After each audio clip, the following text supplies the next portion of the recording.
the first player I want to introduce you is Tinne Gilis from Belgium.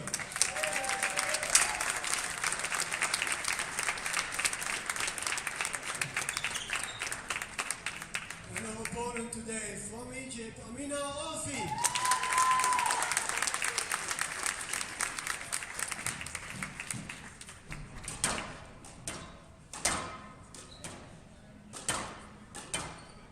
Tinne Gilis is the #1 seed of the tournament. She beat Ali and Hannah in the first round and the quarterfinal. Yesterday in the semi-final, she beat Tomato Ho from Hong Kong. She's 26 years of age, world ranked #7, and won 6 times in a 10-year professional career. And her opponent, Amina Orfi, world ranked #13. She was a finalist in 2023. It's the same final as last year, actually. She's from Cairo, 1 year on the tour, #3 seed of this. Welcome to finals day here at Squash on Fire. Rachel Arnold, and then yesterday in the semi-finals. Today we've got Amina Orfi, a youngster from Egypt, taking on Tinne Gilis of Belgium. To watch this final. It'll be a cracking match. It's actually a repeat of last year's final here in DC. And it was Gilis who got the better of the wild card in that encounter, but these two did play this last month at the Tournament of Champions, and it was Orfi that took that one. So should be a really interesting battle between the two players.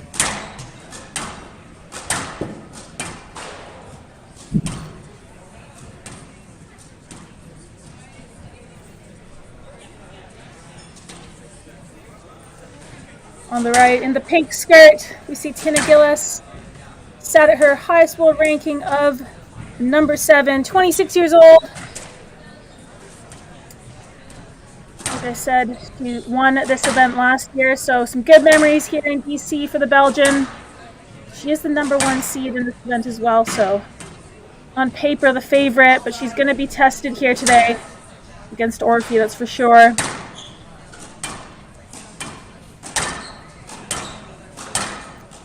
And there she is on the right, Orfi, at her highest world ranking of 13.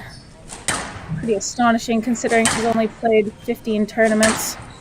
As Danielle rightly pointed out the other day, fewer tournaments than her age, which is astonishing. You can see there she only turned pro in 2022.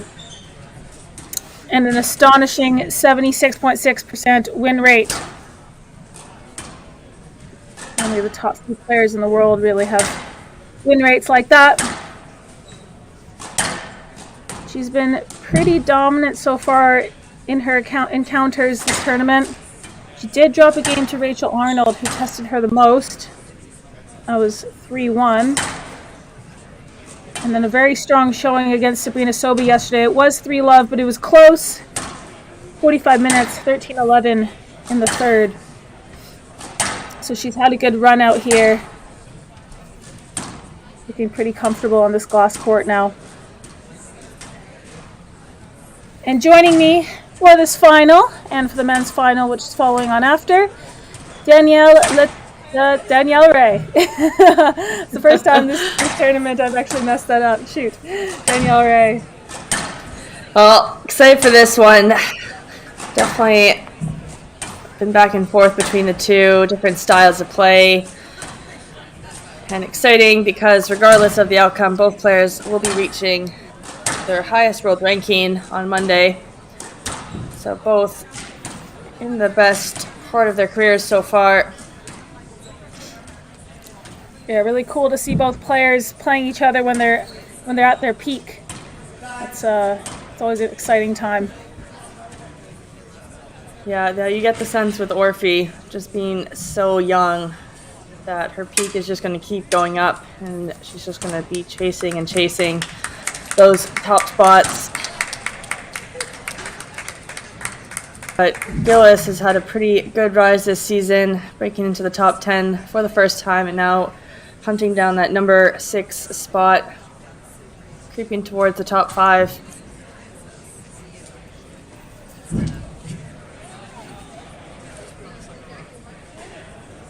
is interesting with both of them playing pretty recently, the mental aspect going into this match.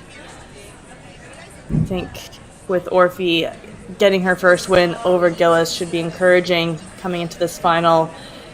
She's in definitely better physical shape this year, not having to go through the qualifying tournament to get to the final. She looked very fresh against Sabrina Sobey, very dominant in her length hitting. Tinne Gilis hopefully isn't feeling too much pressure having won this event last year. Hopefully just focusing on this new task at hand, finding solutions from their match in January. Yeah, I'm sure that Gilis will have gone over that match. It's really close. She'll have made some adaptations where necessary to her game plan. Probably gone over it with Gerd Gauthier. You're very familiar with yourself, Danielle. Yeah, no, he's very thorough in his game plans.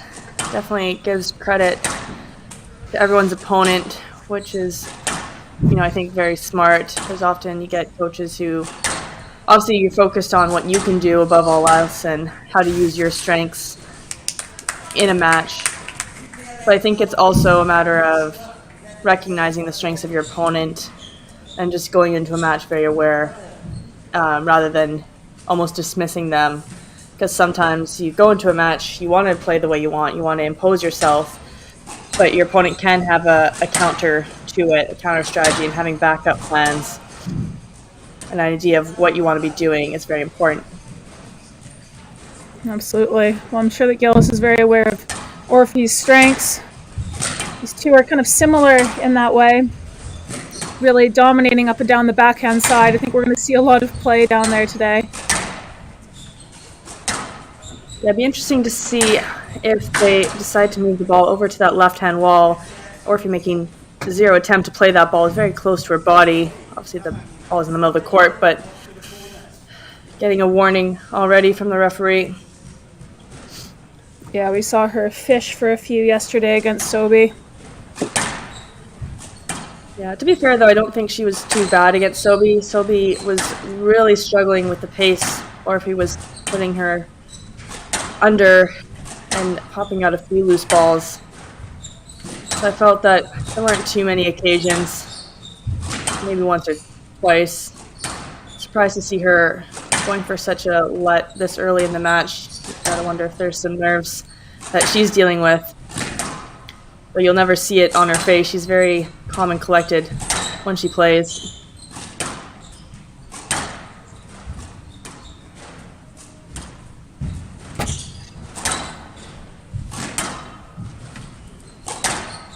Well, very physical testing stuff, as I think we're going to see a lot of today in the opening rallies.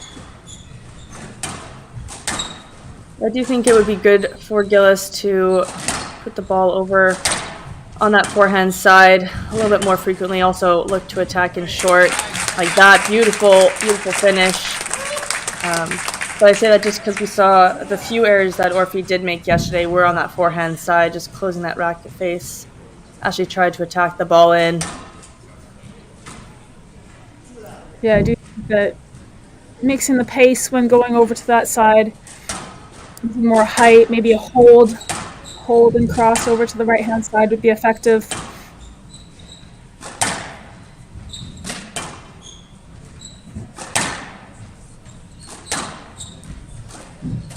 There it is, forcing the opportunity right on cue. Immaculate target from Gilis.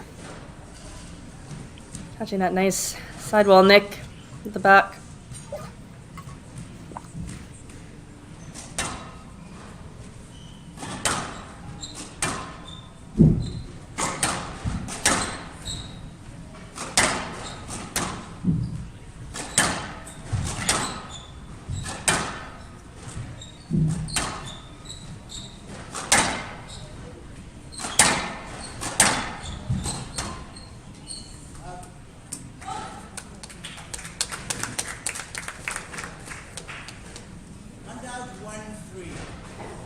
I'll trademark Orfi with the early yellow and fist pump.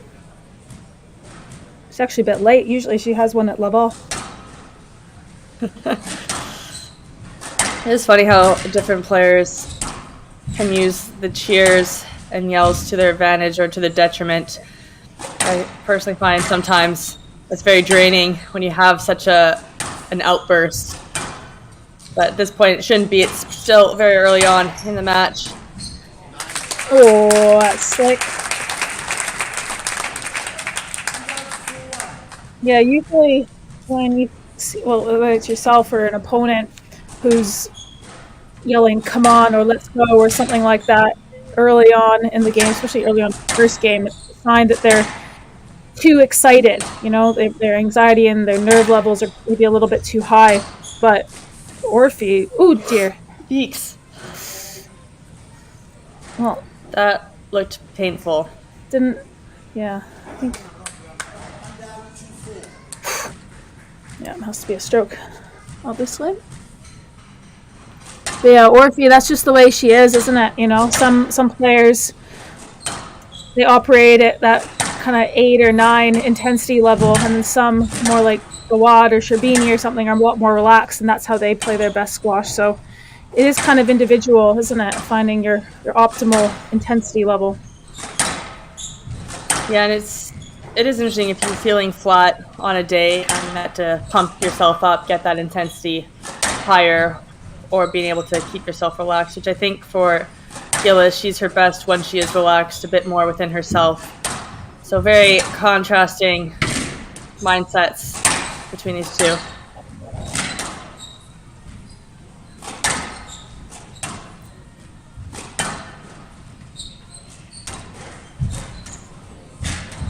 The sneaky shot, don't see that too often from Orfi. A little trickle at the front.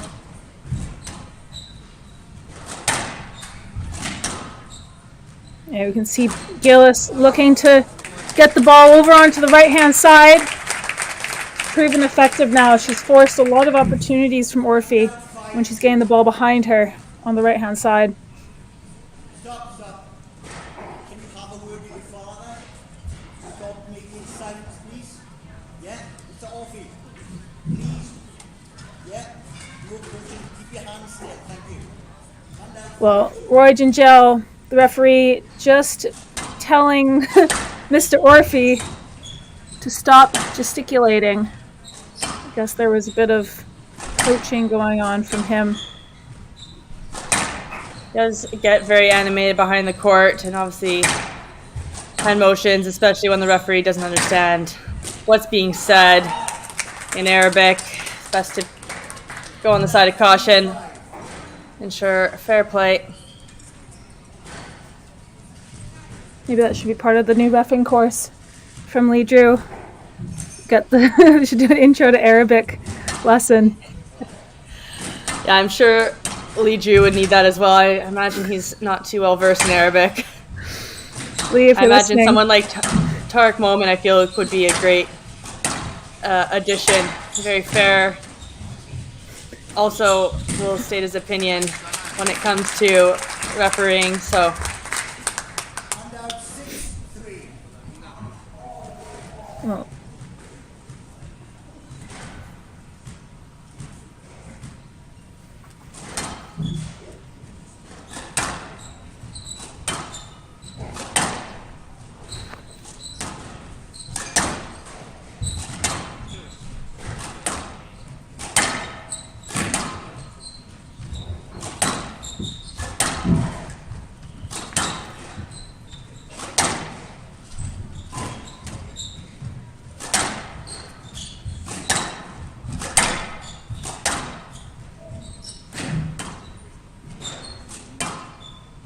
this is a good court for Orfi, isn't it? With the fast front wall, I feel like it really accentuates her hard-hitting style.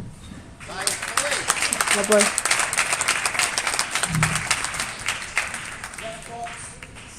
that being said, though, Gilis seems pretty comfortable with the hard-hitting pace. She's using a bit more variety.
Very, very strong.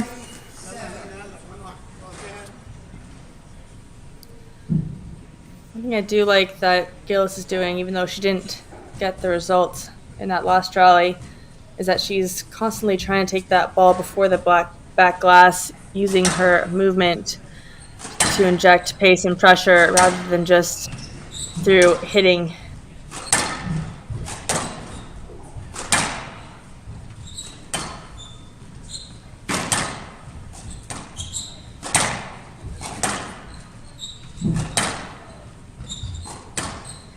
One thing that working with Greg Gaucher is really good with is movement patterns.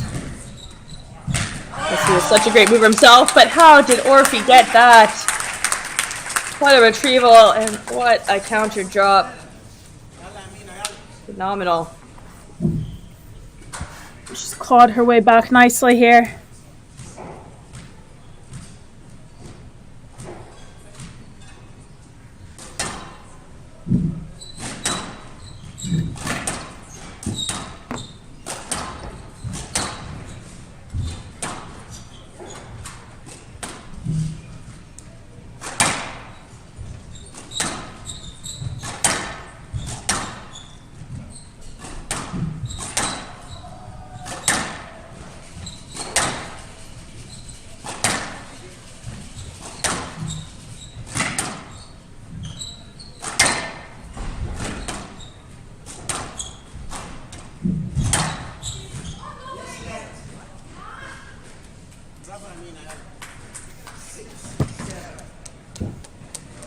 I think we're starting to see Gilis start to play into Orfi's strengths, getting into that hard hitting, not using as much variety as she was at the start of the game.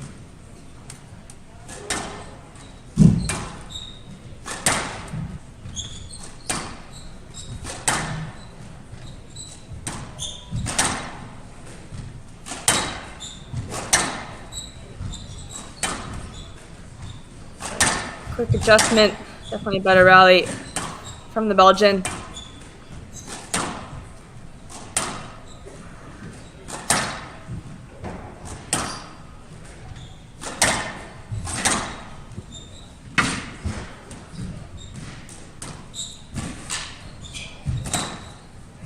Oh, the ball just keeps coming back from Orfi. That's really strong hitting. Wow.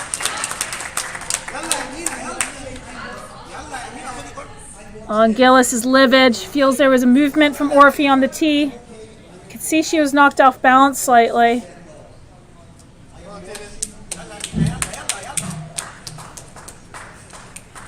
No let being given. Referee not seeing the hip movement.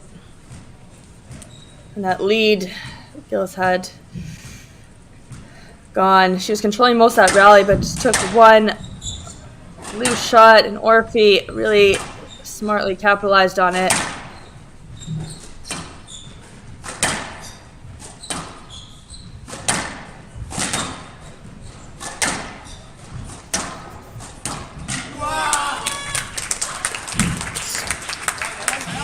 Really well plucked out of midair. Gilis just missing the width on that cross court. Very quick reaction. Good volley.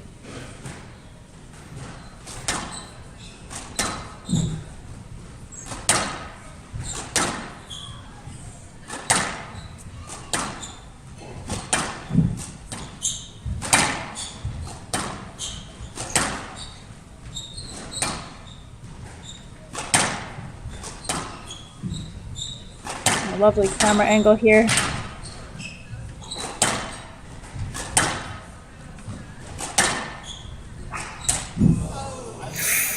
Wasn't far off there.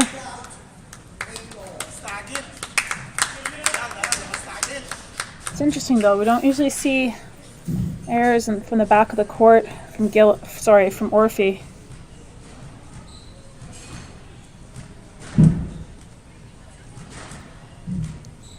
I can imagine there's some pressure for Orfi. She's chasing down her first World Tour title.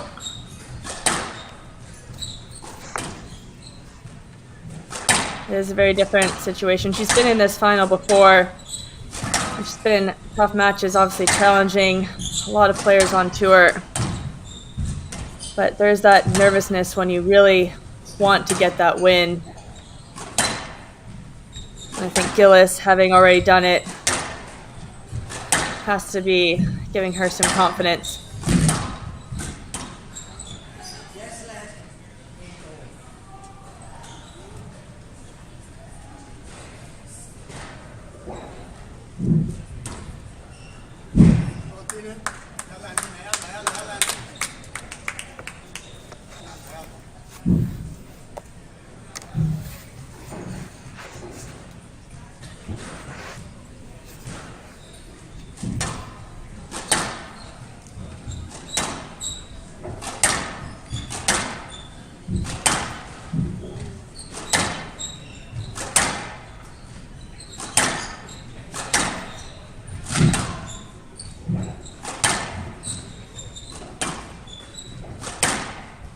Gilis has stopped using the front of the court. Obviously, the pace and pressure coming from Orfi at the back is enormous. But just to mix it up, even with the boast, might help just to get Orfi out of her rhythm.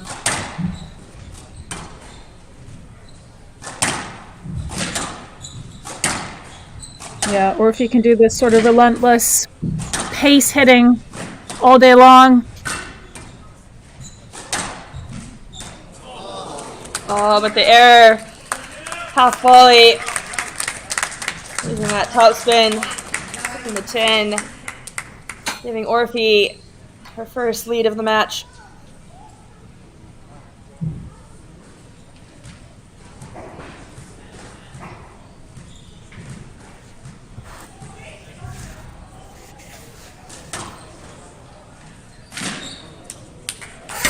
She serves an ace.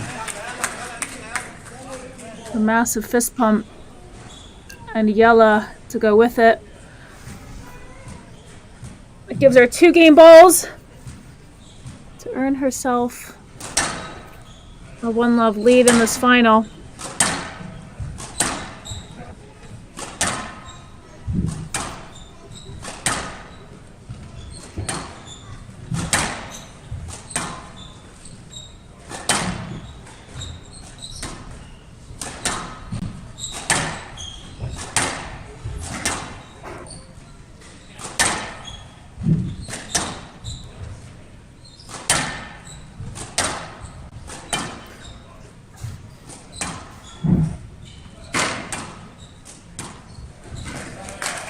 Beautiful rally, beautiful finish.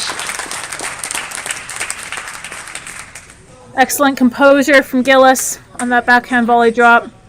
Just taking the pace off nicely, using the strings.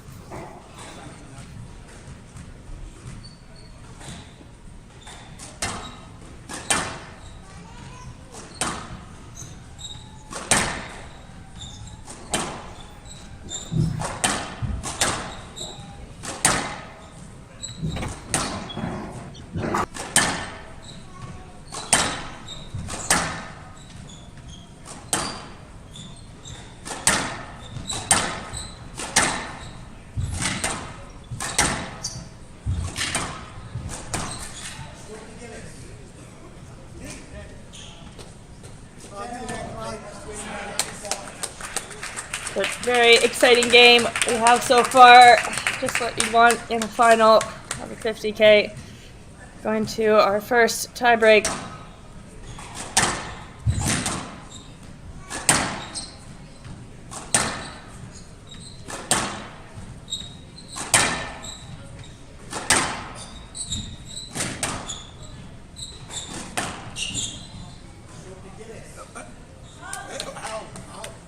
Balls going through the court pretty quickly, looking to go away from both Gilis and Orfi, but Gilis stopping just in time to get the stroke.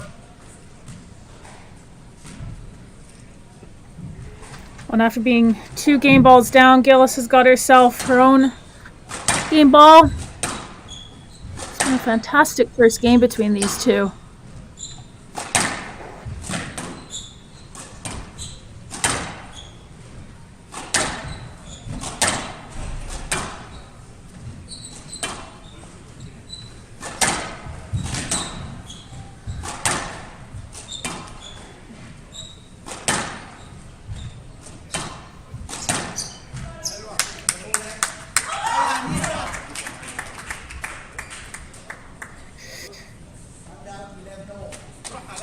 Well, I can understand the frustration, but that shot was well executed, really running through the court by the time Gilis got through the head interference.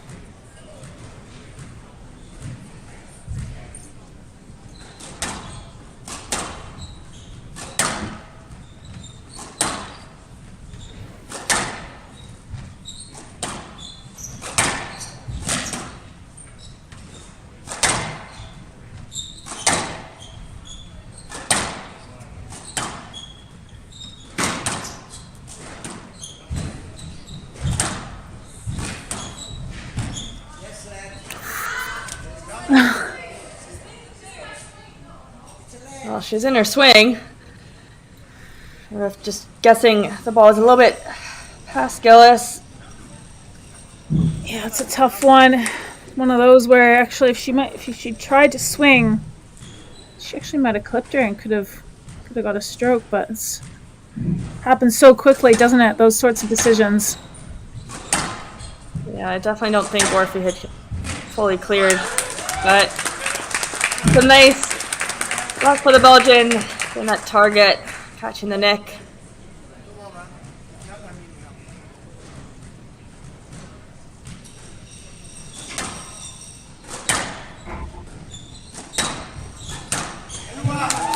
Whoa, that's a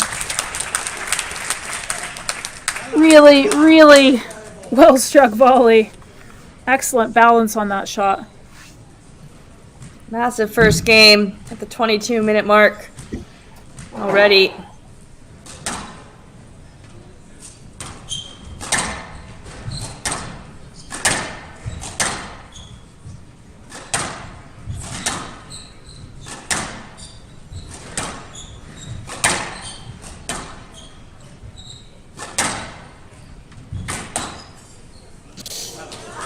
A little bit overcooked.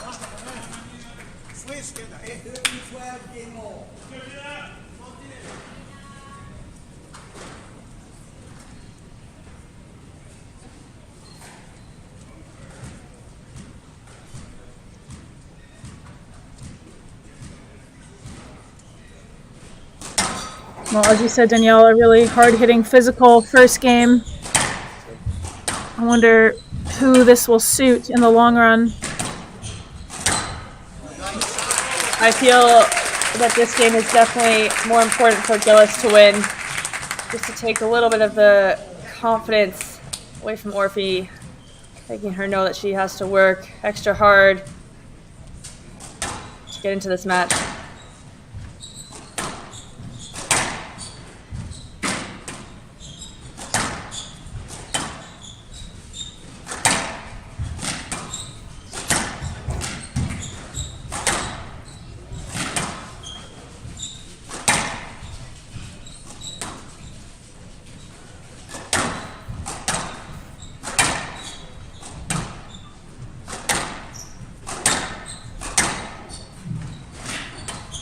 Oh, almost caught that neck.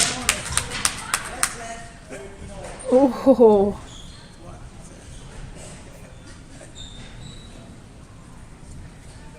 Well, good effort from Gilis, pushing through, making every effort to ensure that she could get a let.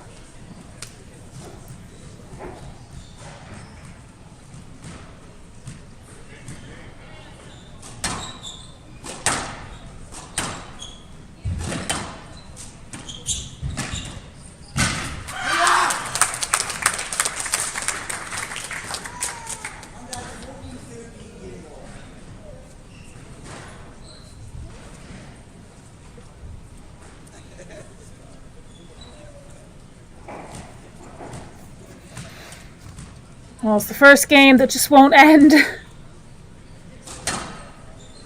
Another game ball for Orfi. Take a massive first game. The longer this first game extends, the greater its importance in the match, I feel. Definitely agree. Oh, in the air! Massive scheme from Orfi.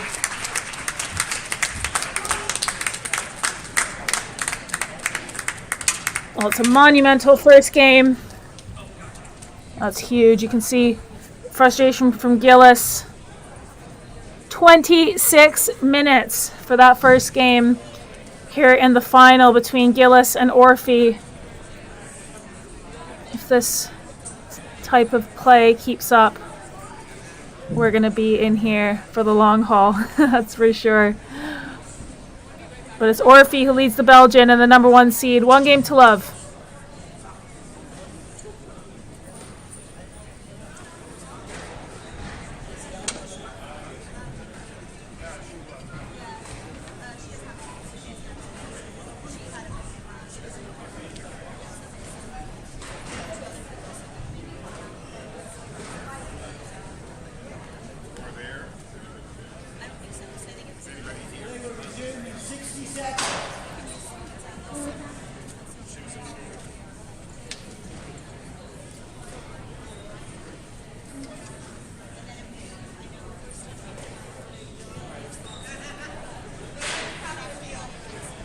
Gilis having a very strong start, up 7-3 in that game.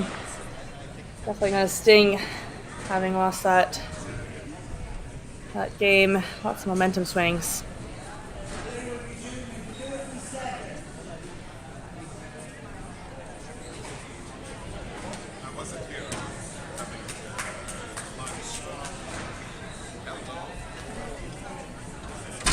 Well, there really wasn't much in it. Just a couple of errors from Gilis towards the back end. But to be fair to Orfi, she really played to win. Yeah, definitely fearless in her attacks when she did go for them.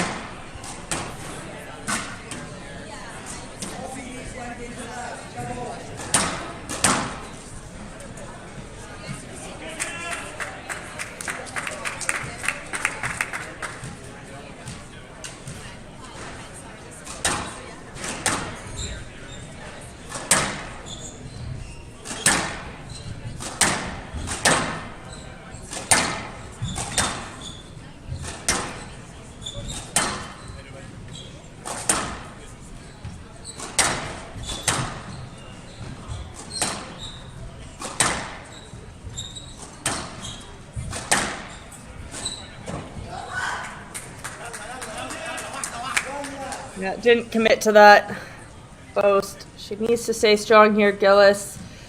Orfi being very strong still.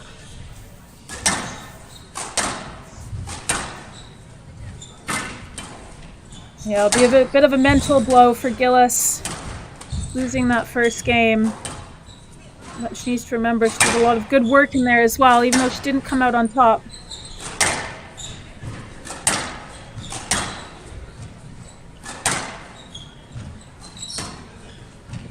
So for her, it's comforting to have her childhood coach here today with her, Ronnie, just to have some extra support in the crowd.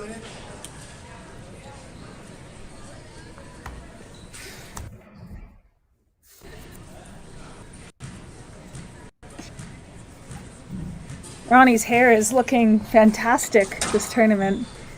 I don't know if you've taken note, but Isn't it always? I really must figure out what hair gel he uses. I don't think there's a single hair moving out of place on his head, and I could really use that for my own squash game. Yeah, same. I'm not sure the spikes, though, would work on court as well as they do for him. No, definitely not. Oh, this is such a strong start from Orfi. Really tidying up her lines. 4-love lead. Just carrying on with the momentum that she got at the end of the first. We need to see a response from Gilis before this runs away. That's been really good play from Orfi in the second. A couple of those variations are really good to see, like that backhand boast. She's relentless, crunching it up and down the left-hand wall. But then you see there as well, she's coming in with the cross-court fade now. These are the sorts of improvements I think we're going to start to see in Orfi's game as she continues to progress up the rankings and mature as a player. It is exciting to see the variation come in as she's getting more comfortable too, having that lead, a little bit of room to experiment. Obviously that first game being a bit stringier with her attacks. But nice to see the evolution, still so young. Yeah, it's a bit scary how much room there still is for improvement, given that she's only making her debut, really. Gilis frustrated with the call, but shot was affected, not prevented.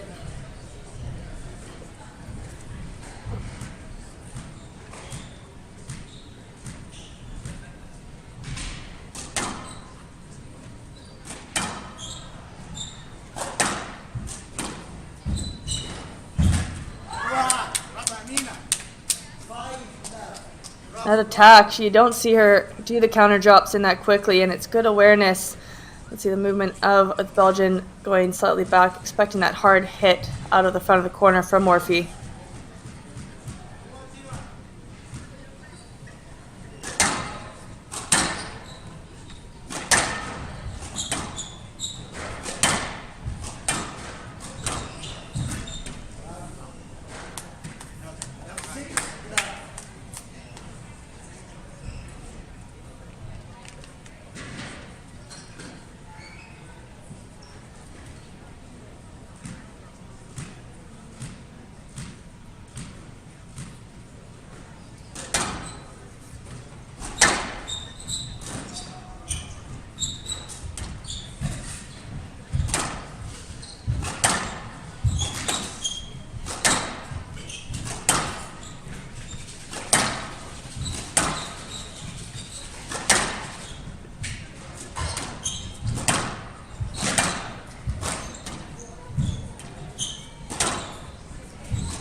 The tough rally, all corners of the court being used. Crucial point for Gilis and forcing that error out of Orfi.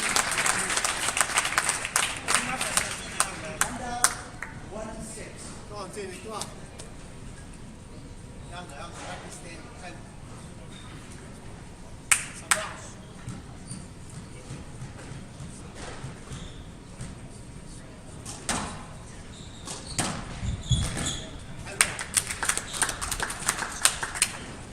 Well, that's immaculate from Orfi.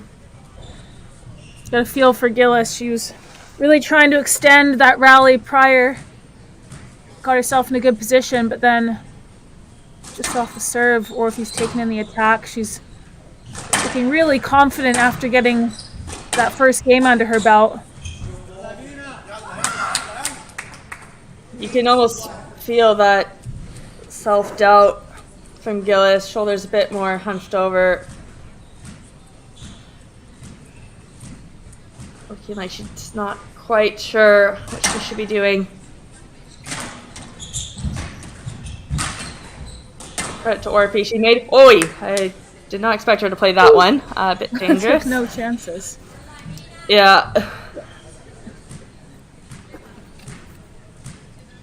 But Gilis completely going away from her initial plan and what was working, and Orfi obviously made some adjustments, and Gilis has not responded. Gilis looking kind of rattled after losing that first game. It's really opening up the court.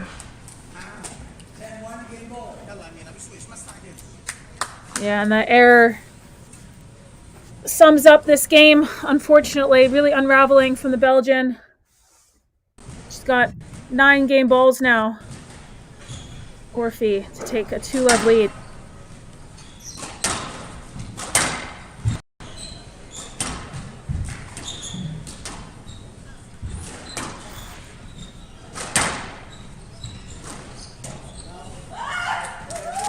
And she just needs one. Big credit to Orfi. Not only not dropping off, as we would never expect from her, but raising her game a level. And that really unsettled the number 1 seed. So just 8 minutes in duration, a third of the length of that first game, 11-1. And Orfi has a very commanding lead now over at Tinne Gilis.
Well, here we go. Third game. Let's see if there's a big response from Gilis to unsettle Orfi. But Orfi's just looking so solid today.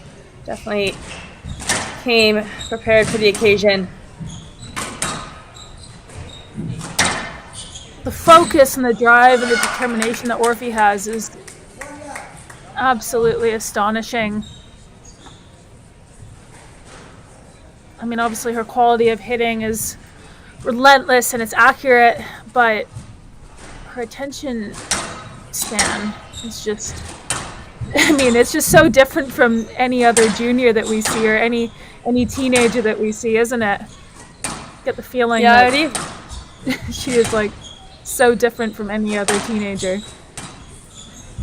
Well, I would even say, even compared to a lot of the senior players on tour, you look at Hani Al-Hamami and Gohar, both very intense in their hitting, and rarely do they let up, but occasionally you'll see them get rattled and have those mental flops. Obviously, with both of them struggling with the circumstances at the Tournament of Champions against a slightly injured Meryl Sherbini. Well, slight, I wouldn't say that. She looks like she's in a lot of pain, but both of them really struggle to keep their composure in those moments. But I feel like Orfi, we have never really seen her have a match where she's let up. The focus is so consistent every single time I've seen her play, and I think it's truly special across pretty much all ages. Yeah, it's true. I will say, though, someone who tactically really has taken her apart the last couple times they've played in a few instances is Amanda Sobey. They played in Hong Kong. That was a pretty dominant performance from Sobey. Obviously, she was in the form of her life, unfortunately ending that tournament with her devastating injury. But I think that's maybe one of the few times that we've seen a bit of a, not necessarily a mental drop off from Orfi, but the inability to kind of stay with it. Yeah, but I would say with Sobi, she has such a unique style, and what we saw with Rachel Arnold when they played 2 days ago is that her attacks on the volley, use of height, was really effective against Orfi.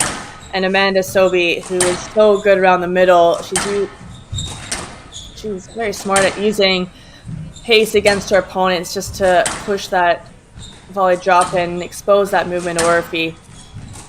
That being said, it was still a couple 5-game affairs in their matchup, so it's not like she's too far off. But I definitely agree with you. Like, those are maybe a few times we've seen her really struggle.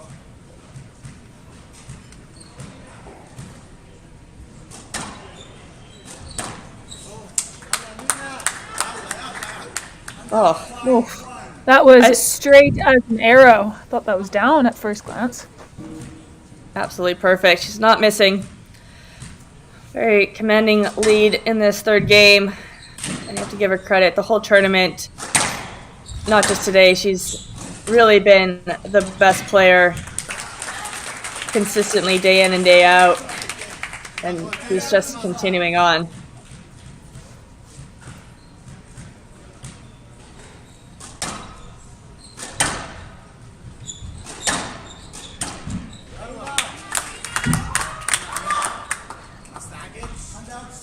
Gilis has got her head in her hands. Rightly so. She knows that was a poor width, and she cannot afford to give any of those cheap points away to Orfi. She's looking ever confident now. Yeah, she definitely needs to try and pick herself up. It's not done until it's done. Good attack there, but she's going to need to consistently do it.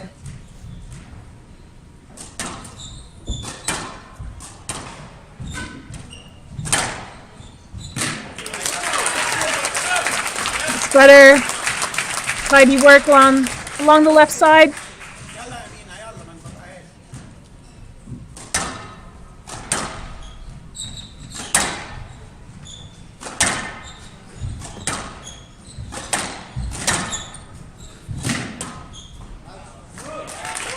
Definitely better length from Gilis, unsettling movement of Orfi. Fighting her way back within just 1 point.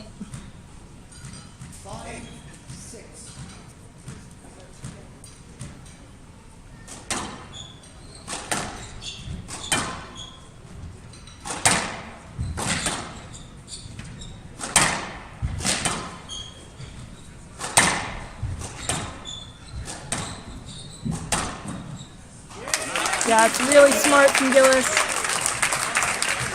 Hitting into the space. Could have gone for the riskier drop opportunity. Took a leaf out of Orfi's book and punching it straight down the line. Yeah, it's a good play from Gilis, just being a bit more patient, waiting for the right opportunity. She's opening up the court way too much in that second game, which I think gave Orfi the opportunity to use those attacks, have that variation in her way of play. But when she keeps it straight and steady, we often see Orfi stay at the back of the court.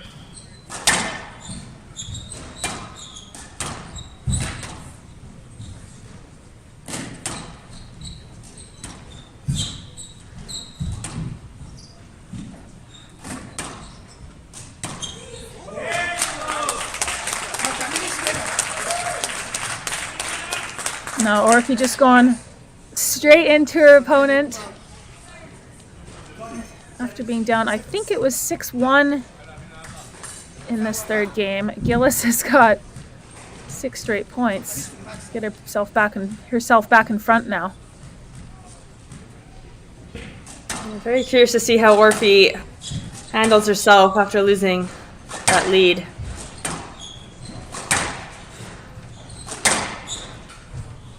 Probably is not used to that sort of situation, especially in juniors.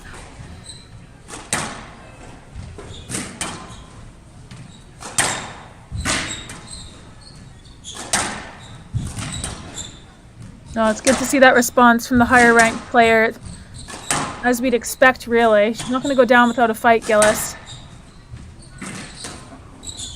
Extremely competitive player. And in a final, you just really can't afford to get dejected. She needs to stay strong. And speaking of strong, that is a massive point on the board for Orfi to break Gilis's momentum.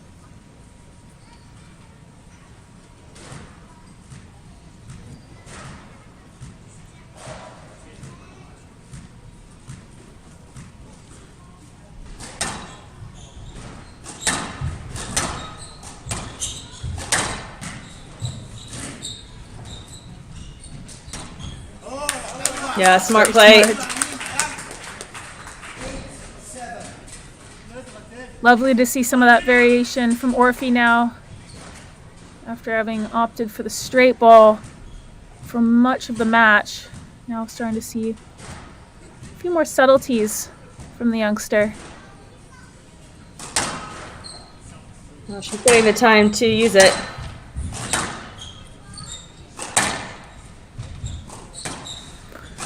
Really getting reward from her solid length hitting.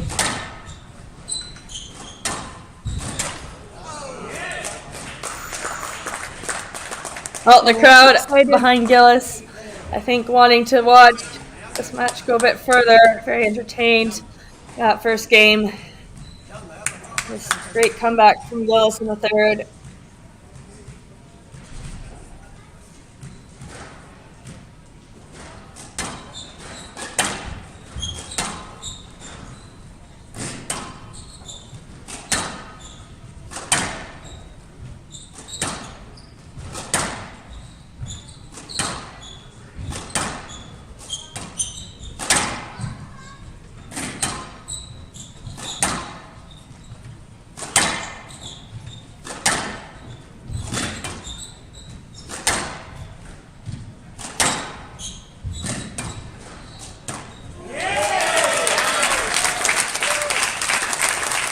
What a time for a perfect backhand drop. Very low margin for error on that one.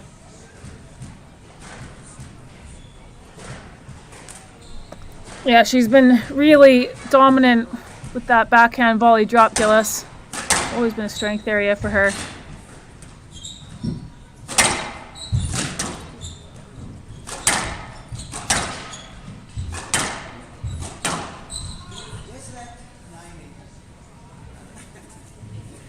Let given. Yeah, looking for opponent ever so slightly, but it was a pretty loose shot from Gilis. I think the let is a fair outcome. I agreed. Always tense, though, at these points of the match and at the end of the games.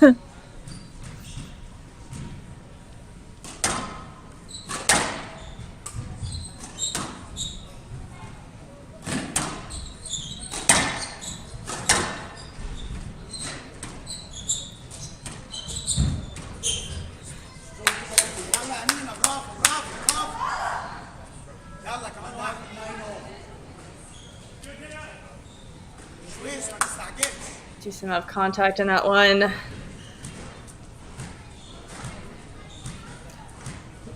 Looks like it was a bit tough on Gilis, moving her arm around.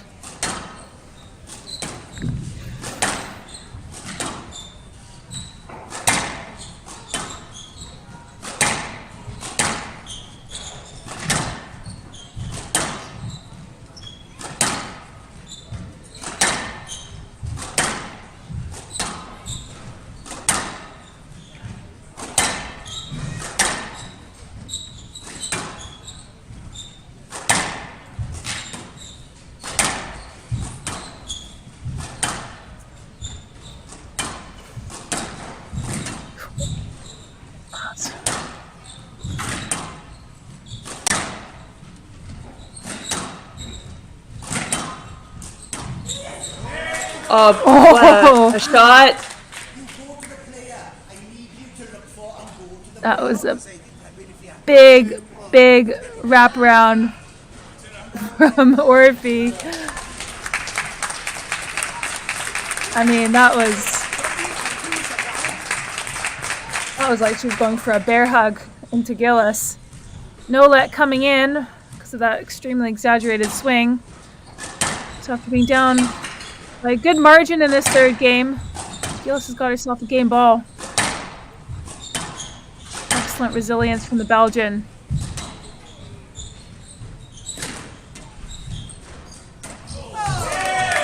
Oh, and the error. Can't believe it. Wow, who would have expected that? Drop was not far off. Orfi this time, her turn to make a couple errors at the back end of the game. So after 51 minutes of play, and pretty continuous play as well, we've got a match on our hands. Tinne Gilis extends her campaign here in DC. She still trails 2-1, but it is an exciting, exciting final here at the Squash on Fire Open.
What a turnaround from Gilis. Really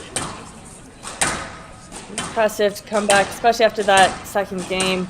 That very slow start to the third where you just felt like she didn't know how to come back from it. First time we've seen Orfi really slip up mentally as well.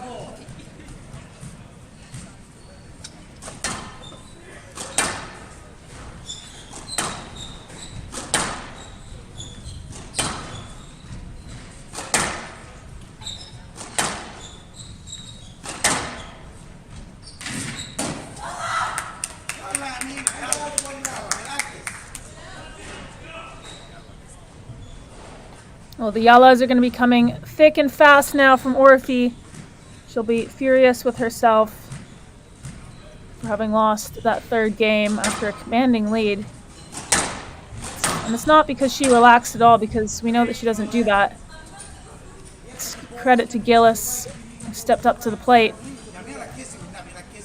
Yeah, again, Orfi, we see her being so mature in her way of playing, but when she gets nervous, this is when we start seeing her ask for lets, maybe getting slightly panicked. How she started the match, she had a bit of a deficit in that first game. Pretty edgy. And seeing another one just now.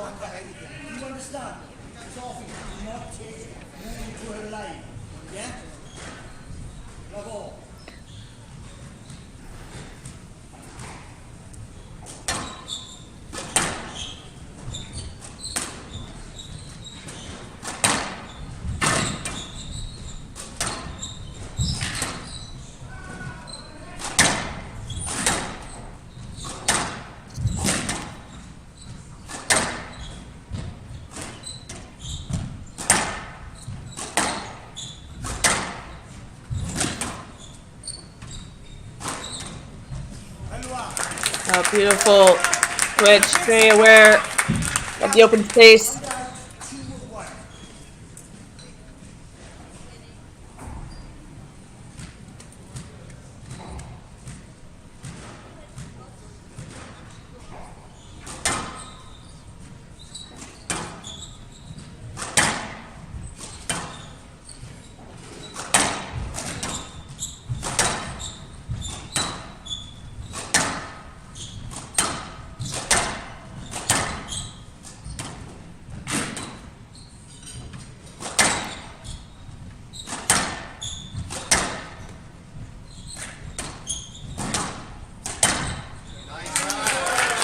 Oh, great volley from Gilis. Using that attack, following it up. Making the court really big for Orfi.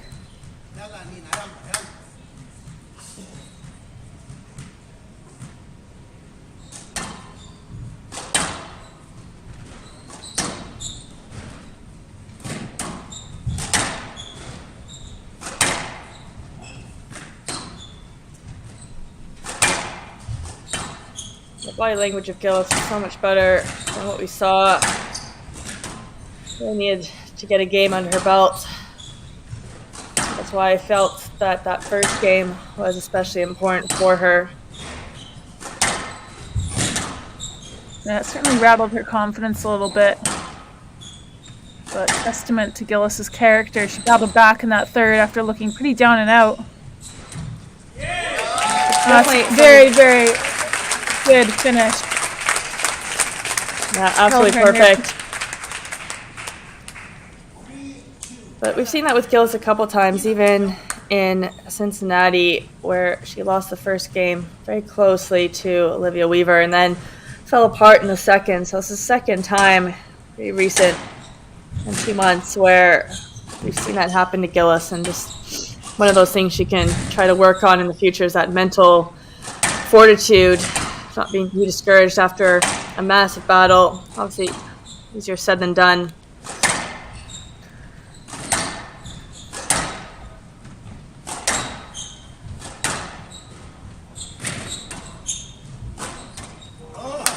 Oh, wow.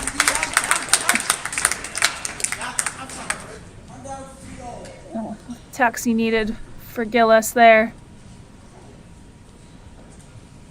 Orfi's been doing a fantastic job of whipping in that boast at just the right time.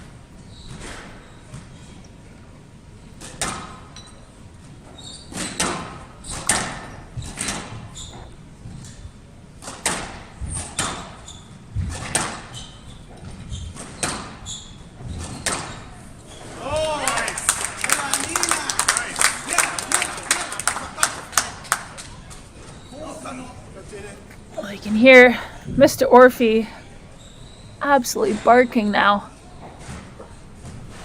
Between Mr. Orfi and Roy Gingell, Amina's really getting it from both sides, isn't she?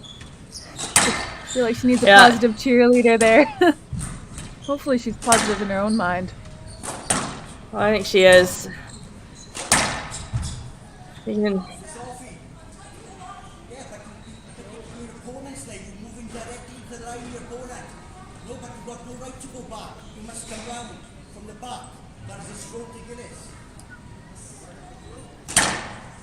yeah, I can understand where Orfi's coming. She definitely did not move off that ball, having her hip slightly in the way of Gilis.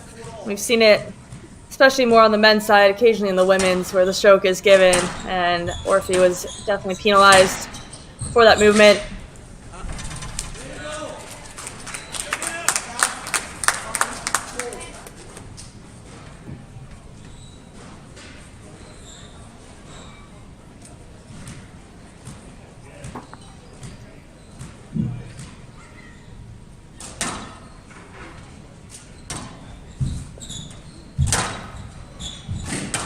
Not sure if that was good, but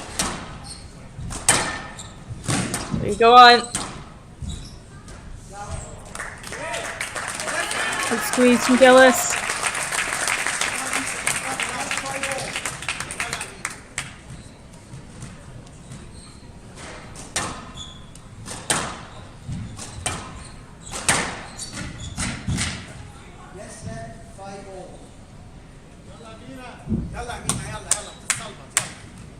Well, a few more decisions starting to creep in now. Funnily enough, as it gets closer in the scoreline.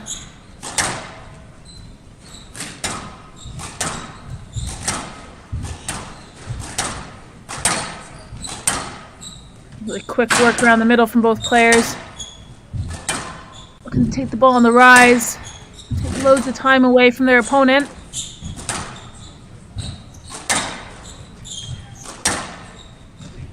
Also extremely impressive. We haven't seen a physical drop-off from either player yet.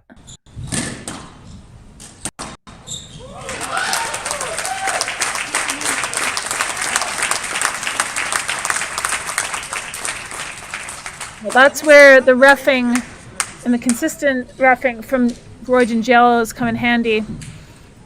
Previously, I think that Amina might have asked for a let on that occasion, but quality was too good from Gilis, and he set his stall out, so she knew that she was going to have no joy if she asked for a let.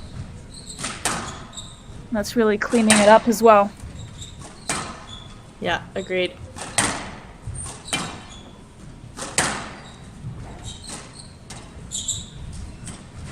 Early boast from Gilis, a bit heavy.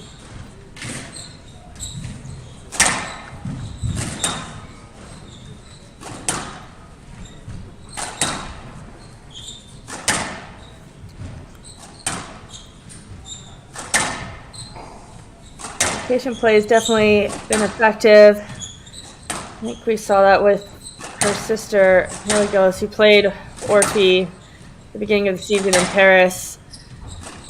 And Gilis coming out on top in that one. Just very, very consistent in her hitting. Happy to rally, not rushing anything. And we see Tinne Gilis have success when she follows a similar plan. Obviously, different skills, a bit more pace than her sister. But I think the patient play, if you are physically fit enough to keep up with Orfi, is definitely a smart tactic.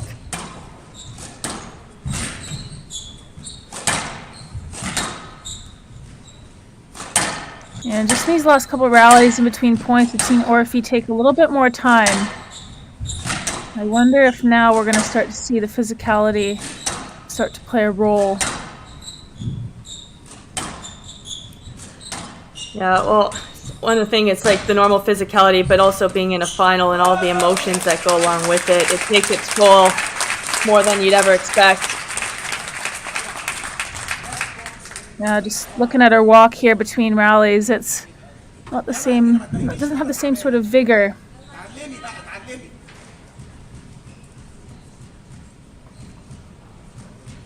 Agreed.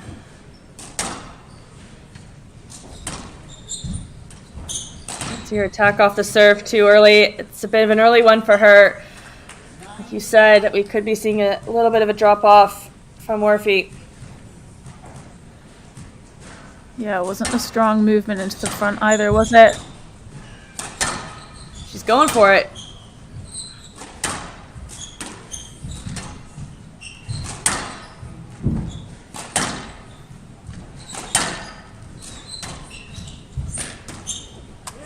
Yeah, really going away from her game plan now, isn't she, Orfi? Sense that the wheels have come loose slightly, and credit to Gilis, who weathered the storm. Pushed on from 5-all, and now she's got herself 5 game balls to equalize.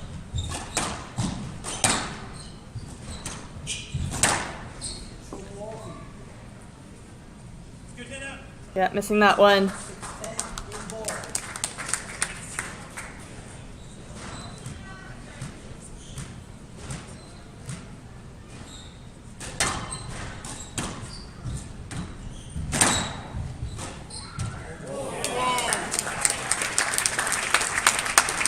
Again, Gilis reverting back to going short, or if you're taking advantage of any opportunity, throwing in that boast.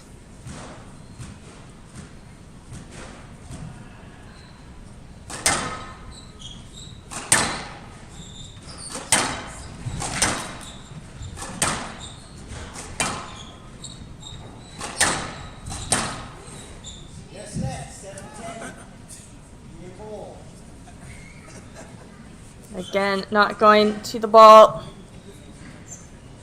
It was a loose shot.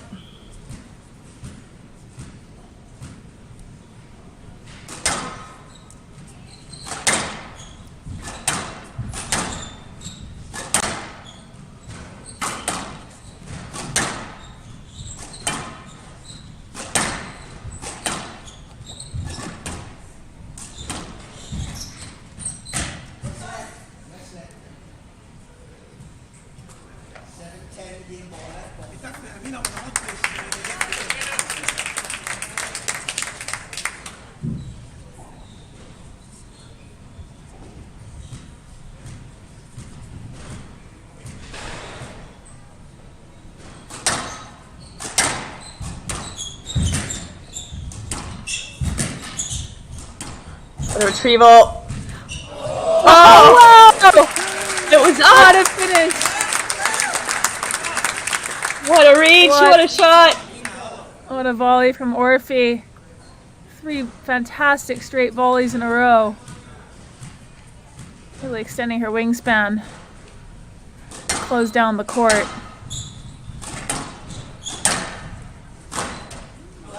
Massive rally and she tins it.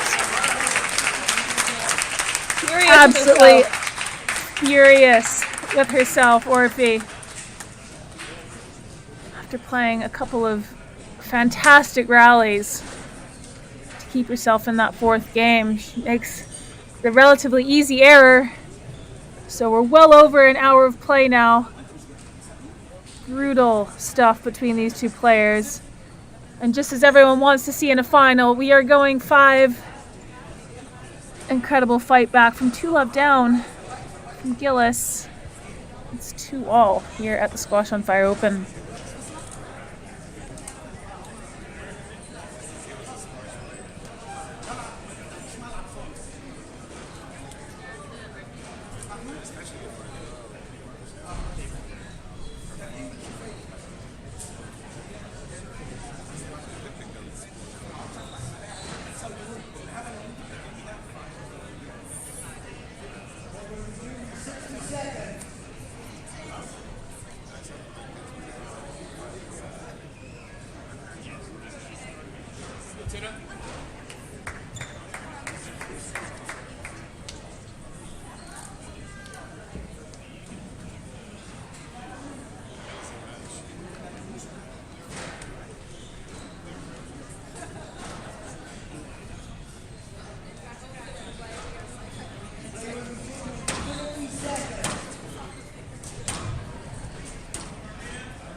I can imagine the 2 men's players, Iker Pajares and Youssef Soliman, will have been warming up many times throughout this match. Orfi having a 2-love lead, up 6-1, probably expecting to go on court.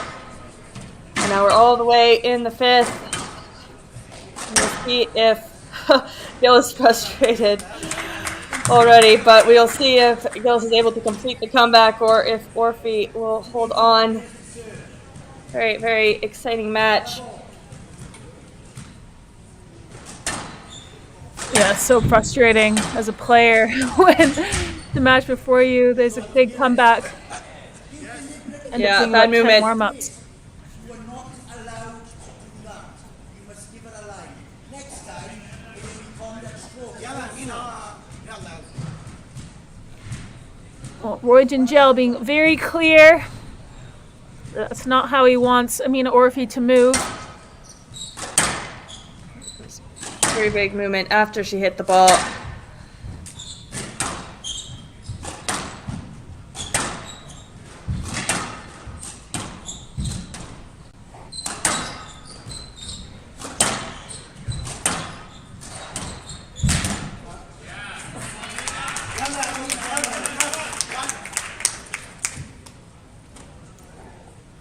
Danielle, do you feel confident in giving me a prediction? Oh, definitely not. You already don't have to be confident, but just, you want to give me a prediction? I'll give a prediction, All of us but I'm going to go with the number 1 seed, Gilis. But it's all going to really matter on the first few points of this game. We've seen her get discouraged fairly quickly, but I think if she's able to hang in tight and get ahead in this 5th game, she has that experience. You can tell that Orfi is a little bit rattled in the way that she has been asking for lets and also starting to go short a little bit earlier. But really nothing in between them at the moment.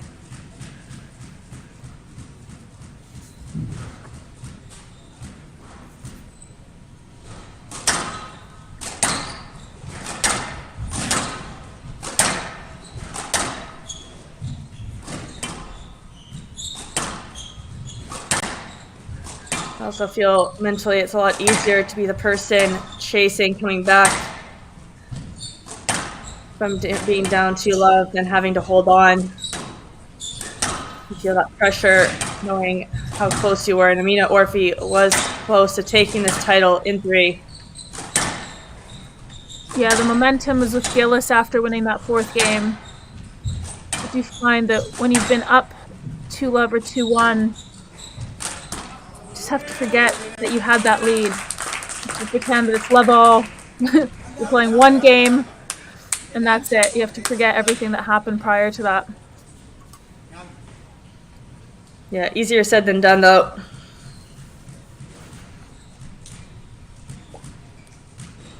Yeah, 2 minutes between games is not enough time to forget the past momentarily. Surely, after a very long, hard, contested match like this one, where each game has been very lengthy, half the time you're probably going to just be focusing on trying to breathe, reset physically.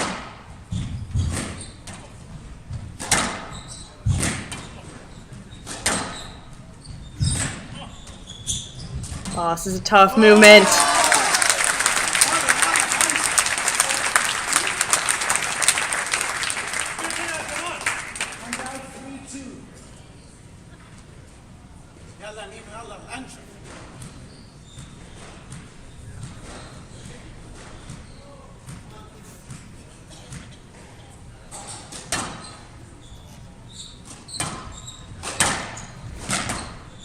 I think what was really exciting at the end of that 4th game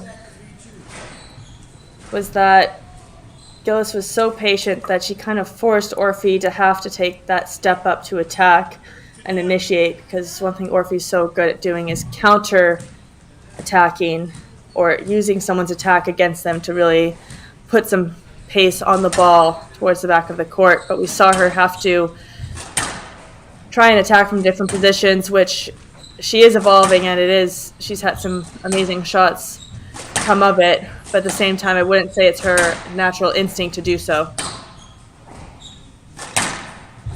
Yeah, we saw a few errors from her. Just as the physicality started to wane as well.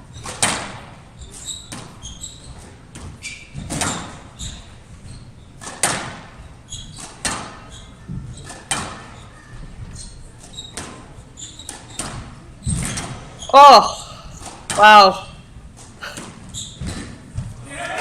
Wow, another good shot.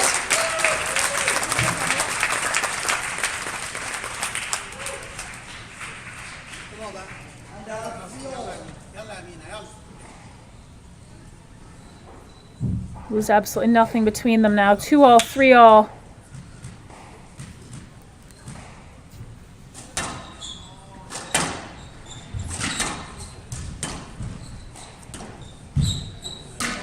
Oh, so tight. Frustration from Orfi. Won't see many outbursts like that from her.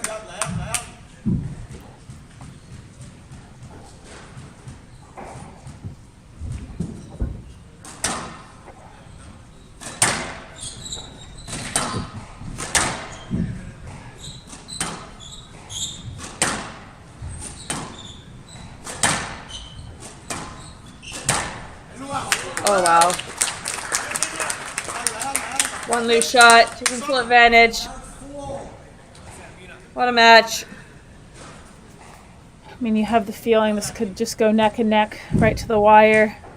saw an incredible performance from Pajares against Kruin last night, and I mean, that really couldn't have been any closer, and pretty cool to see that again here on the women's side. Yeah, I definitely don't think it could have gone longer without Pajares completely fainting on court. He looked absolutely exhausted, but such an incredible job coming out on top of that match. See if he has any reserves left over for today, having played 2 back-to-back 5 gamers. But we'll wait to see that after this match. Yeah, he really pulled out all the stops.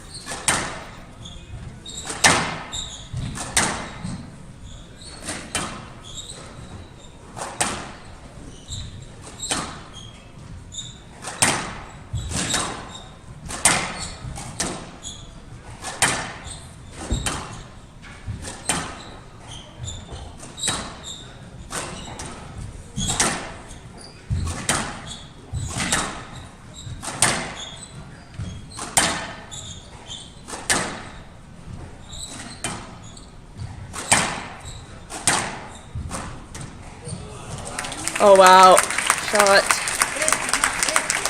These eyes are tough. Ball's slightly starting to soften up now. And that's a wicked boast. Ball just dropping into the service box from Gilis and immediately punished from Orfi.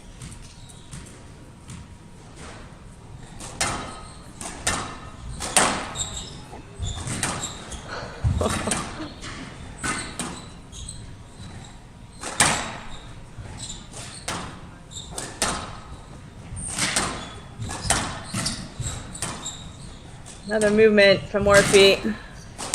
Don't quite agree with.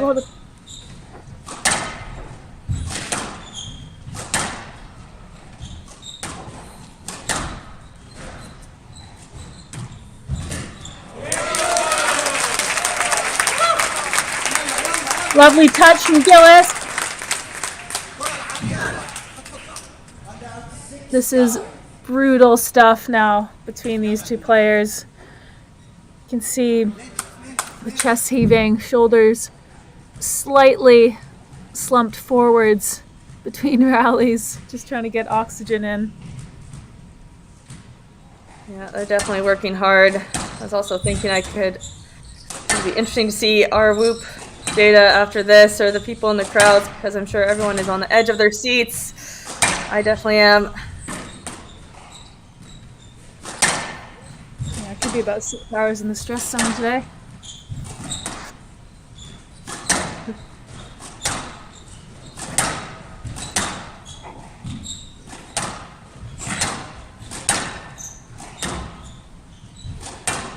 Good use of height. The ball not traveling through as easily as it was.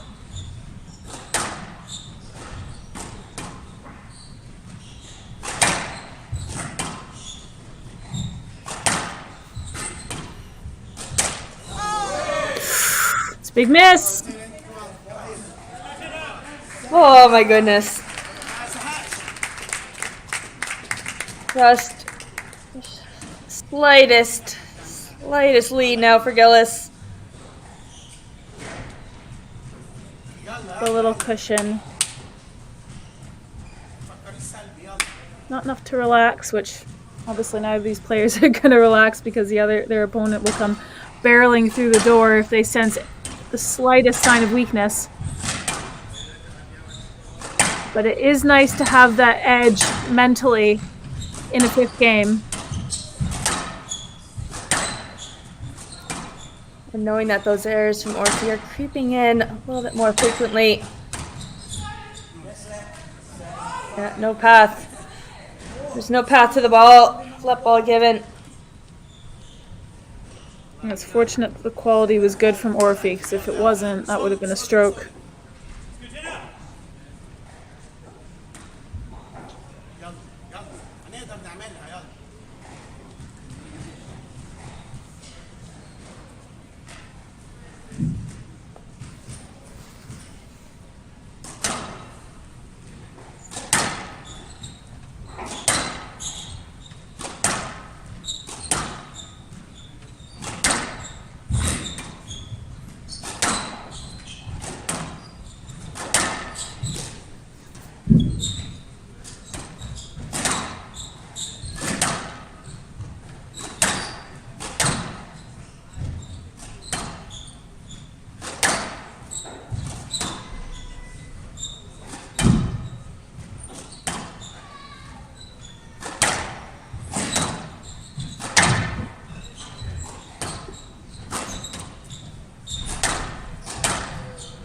Oh, this is a tough rally.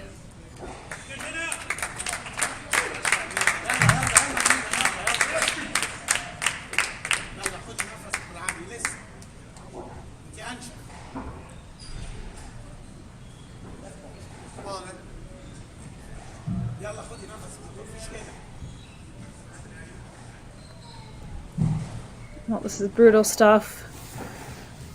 Shortly going to be reaching the 90-minute mark, I think.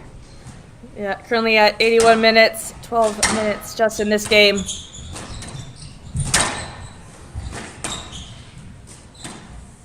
Duration is one thing, but the pace that these two are playing at, and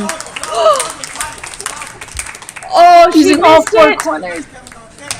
She had the whole court and clipped the tin. Oh, it's gotta hurt.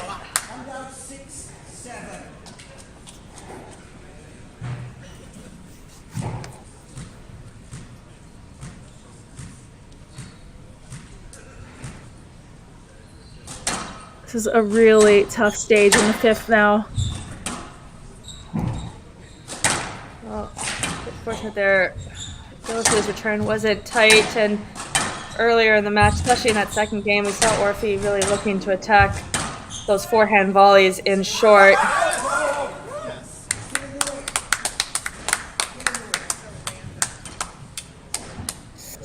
It's definitely nervy. Orfi, again, just staying on that ball a little too long.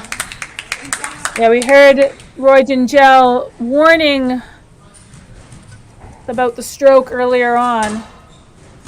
She didn't give Gilis direct access to the ball, and now she's being penalized at a crucial time.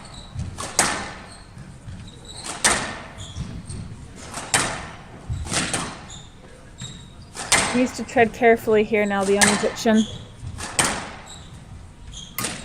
Let her squash and her racket work do the talking.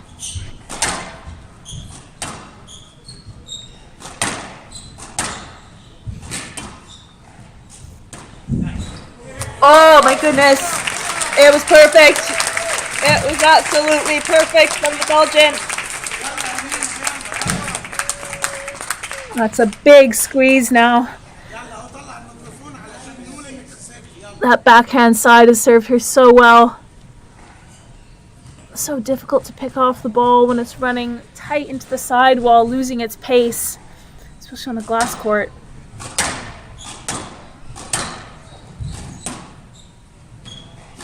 Just in.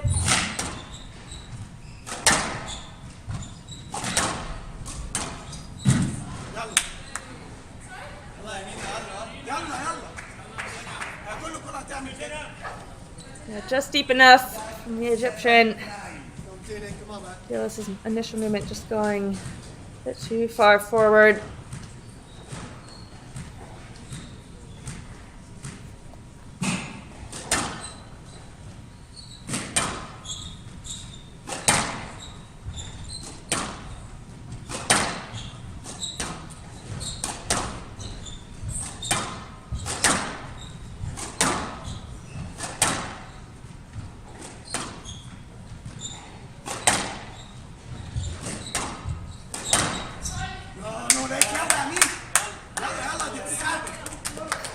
That was smart from the Orfi. Again, this time opting to hit it into the space rather than take on the risky volley drop. Just held her ground there and punched it deep. And you sense that earlier in the match, Gilis might have been able to recover and get that, but this is where those holds and having to kind of double check your movement makes it a lot harder at this stage in the game when the fatigue is starting to set in.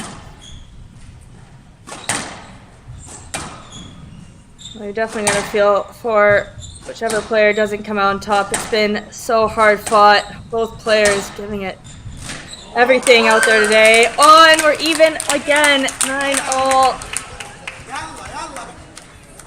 Orfi with the momentum.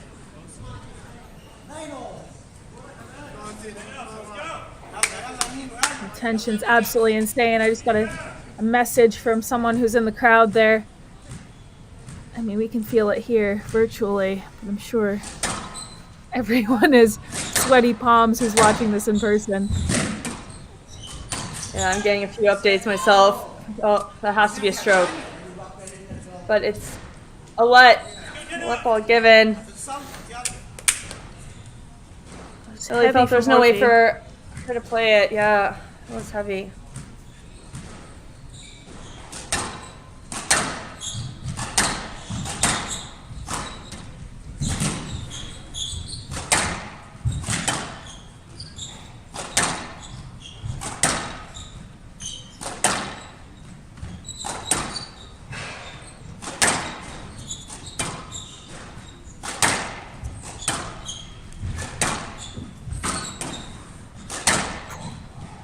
Holding your breath on all of these rallies.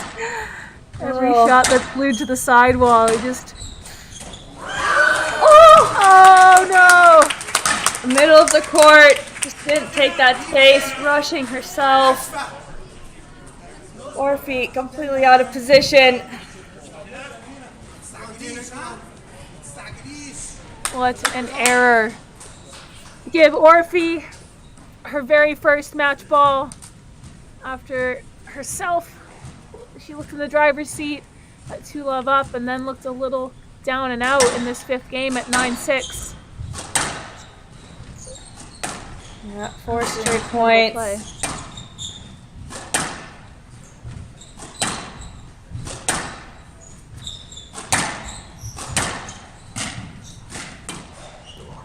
The movement there, chance.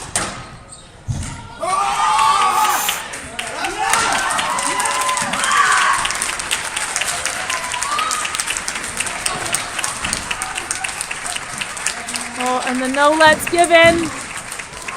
Gilis is furious, and rightly so.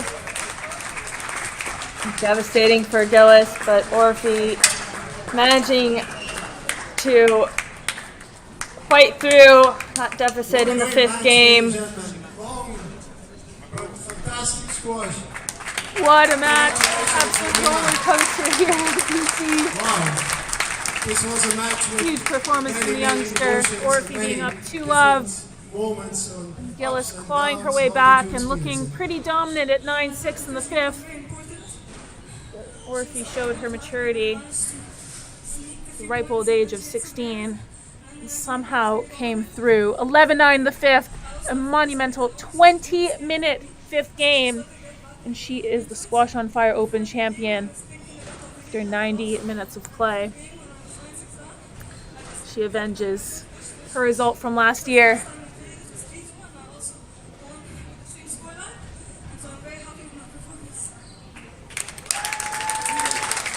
Where do you get that mental strength? Because you kept always in the zone. You never gave up. You kept pushing yourself. And where do you get that mental strength in such a young age? I think my mental strength wasn't good enough in the third and fourth game. But I kept telling myself this is the third final. Well, there we have it. The women's champion, Amina Orfi, coming through a massive battle against Tinne Gilis, taking her maiden PSA World Tour title. Next up, coming up very, very shortly, we have Youssef Soliman against Spain's Iker Pajares. Stay tuned.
Okay, we go to the next match. Please take your seats.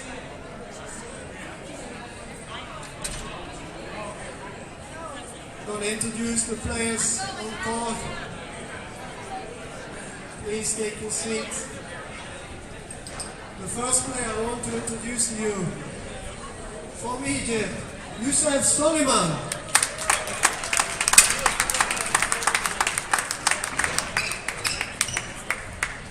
And his opponent today, from Spain, Iker Pajares.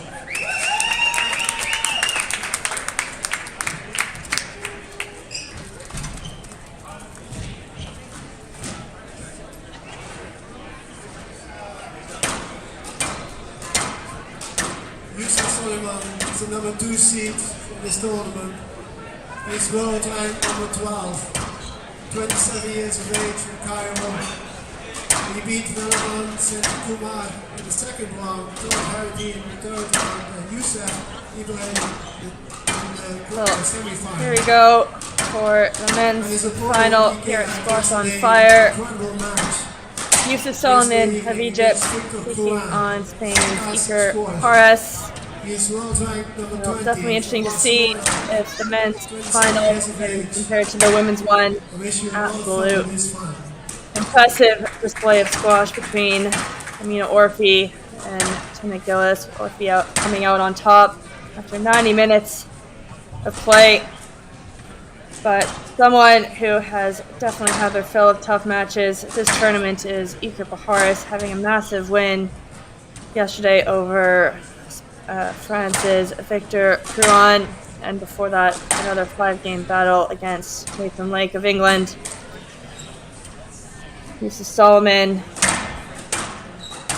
having a slightly easier route to the final, but had a very entertaining match yesterday against Youssef Ibrahim, where he came out 11-9 in the fourth. 65 minutes of play, but Soliman has spent significantly less time on court this week.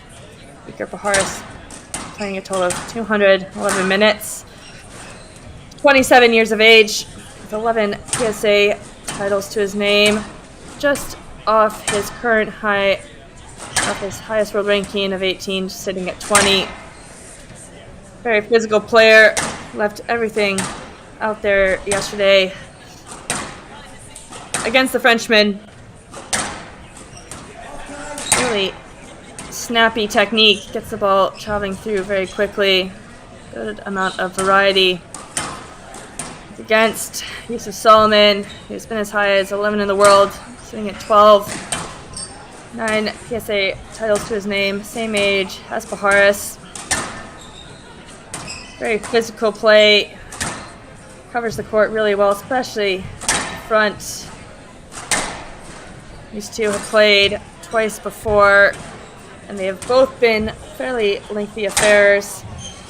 The last one in 2018, that was 115 minutes. Youssef Soliman winning in 5, but they have not played for a good amount of time. So new day, new match. Be exciting to see what we have in store. Hopefully Pajares has recovered enough and is up to the challenge and give everyone an exciting final. Joining me once again, Nicole Bunyan. Hello, Danielle. What a match that was that we just finished between the two ladies. I mean, that was quite the intro for this men's final. These guys really have their work cut out for them for that to live up to that prior match. 100%. I think we're both still recovering from that match. Just completely blown away by the intensity and fight from both players. Like you mentioned yesterday, that nice bar at Squash on Fire right beside the court. I'm sure everyone will have needed a drink to de-stress after that women's final.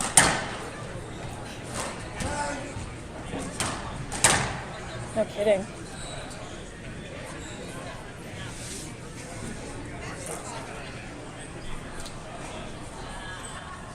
quite the affair trying to spin the racket. Very thorough work.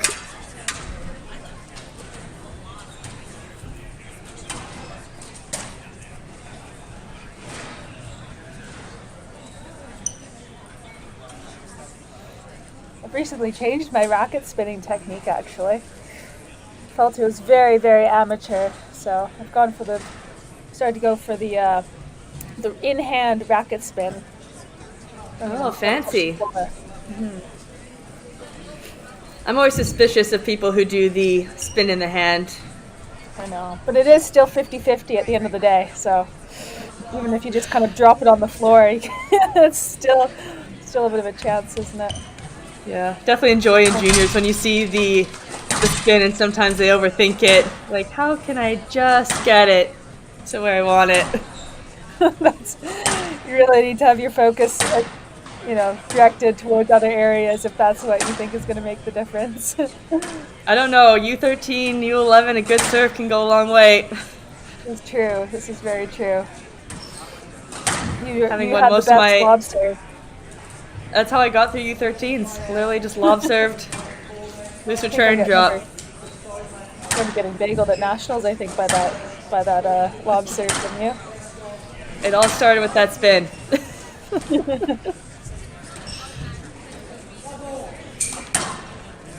But obviously a different level at the pros. Spin won't make a difference, but Youssef Soliman kicking things off for us.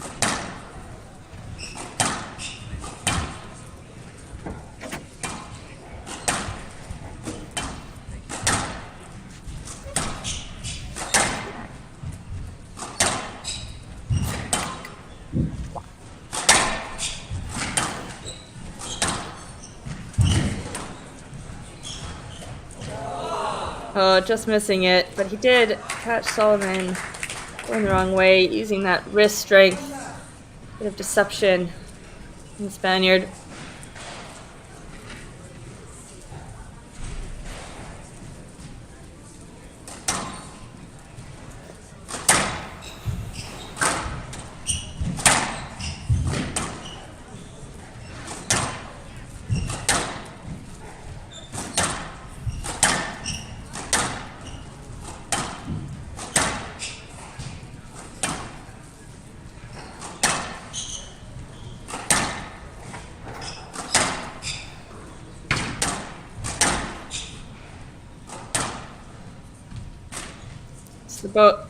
The first final for both of these players at this event.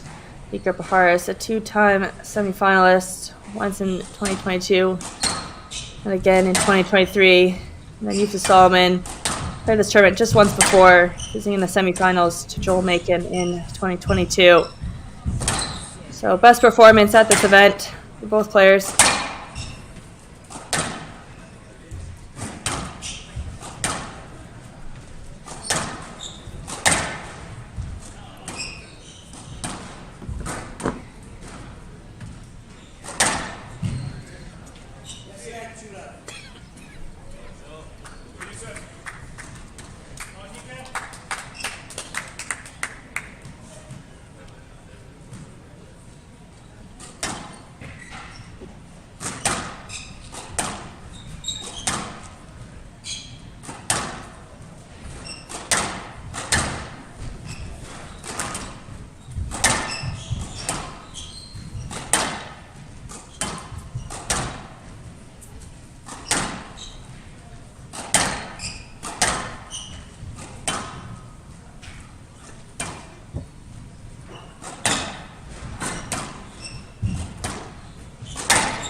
A lengthy rally culminating in an error for Soliman.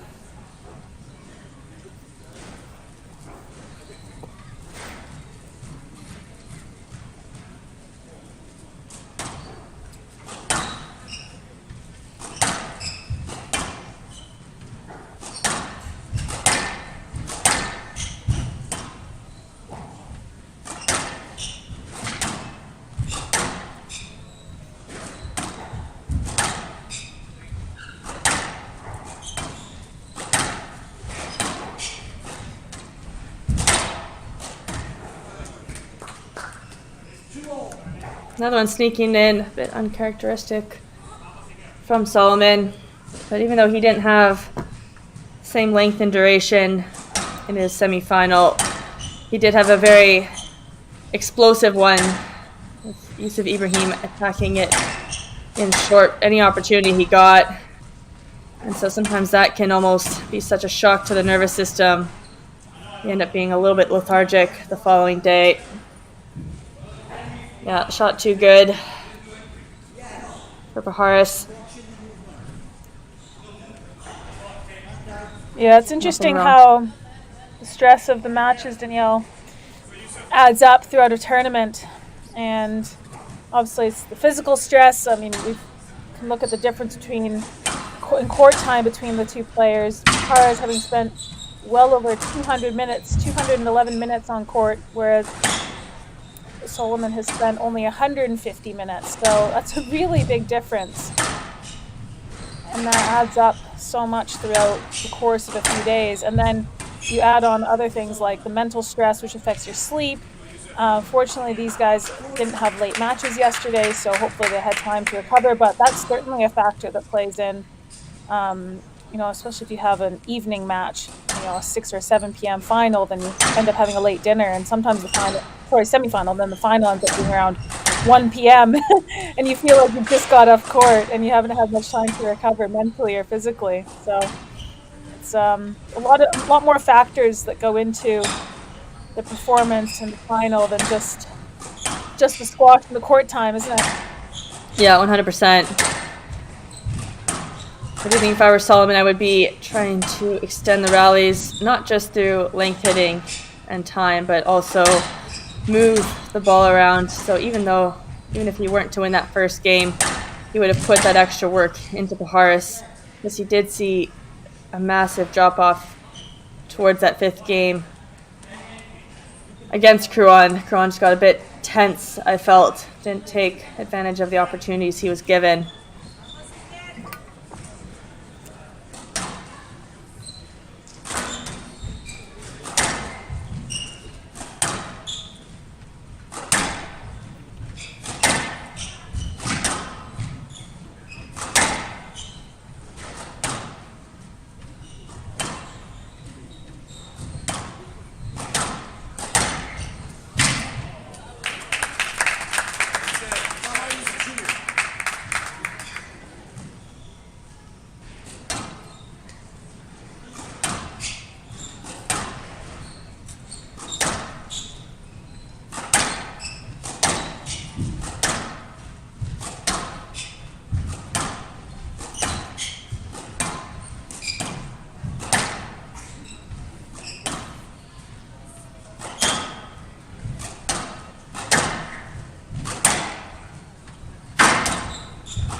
Pajares always just looks so relaxed, and you don't know if it's just from his technique and his smooth movement.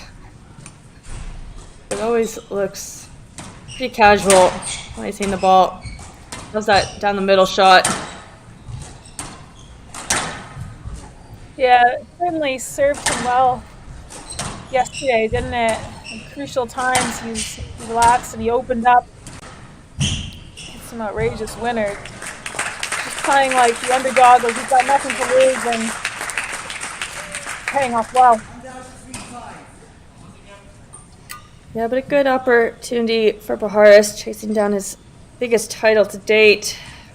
Hasn't won a 50K.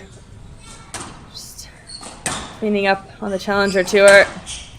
But we've seen him have some massive wins before, obviously the one against Kruan yesterday, but also having a win against Diego Elias in Chicago a couple years back. So he does have the ability to get those wins and mentally get over the finish line, which is a challenge in itself.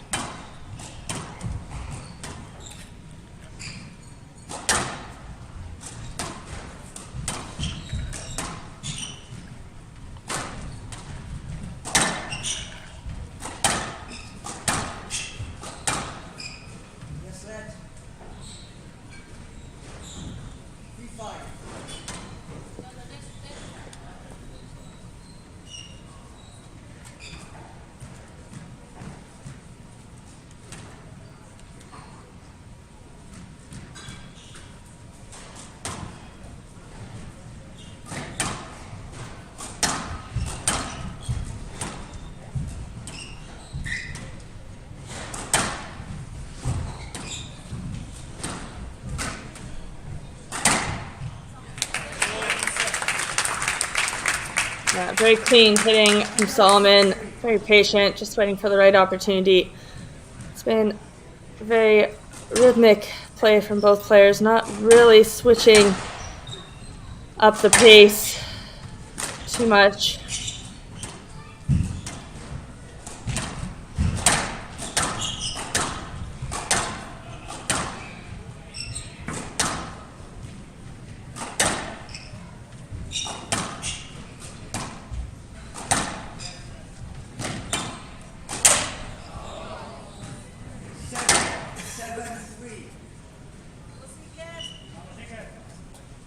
Well, Pajares needs to save those cross-court nicks for in the rally. We saw him slot in some insane ones yesterday against Kruan. Absolutely flat, rolling the second it touched the ground. Saw him just hit another nice one between rallies. That won't do him too good.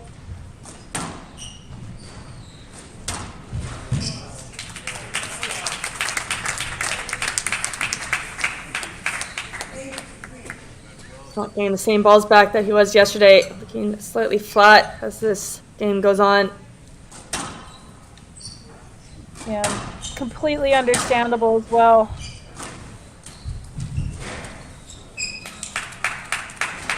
Not moving for that one.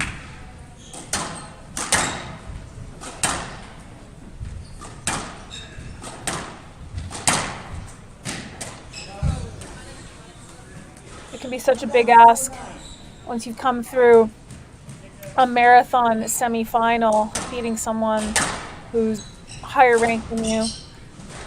You know, like we saw obviously yesterday with Pajares and Kruan, but it was also reminiscent of last week in Detroit, Olivia Weaver beating Rowan El Arabi, who just taken out Gohar in the semi-final, and El Arabi just didn't really have much left.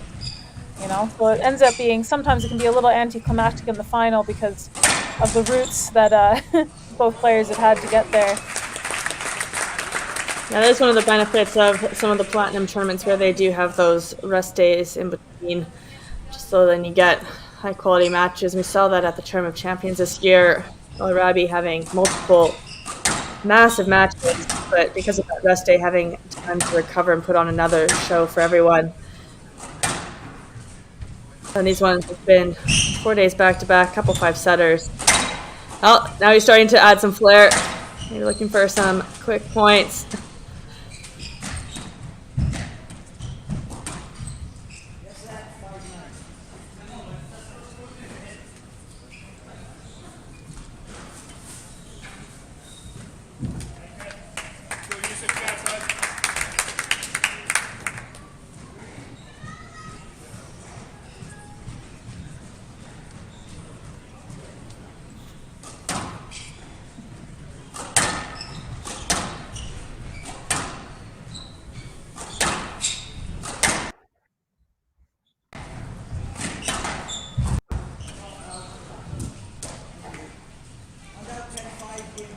Well, the buildup of pressure, forcing an error, and Soliman has earned himself 5 game balls to take a lead. Very quick point. Only needing 1 shot to get across that finish line.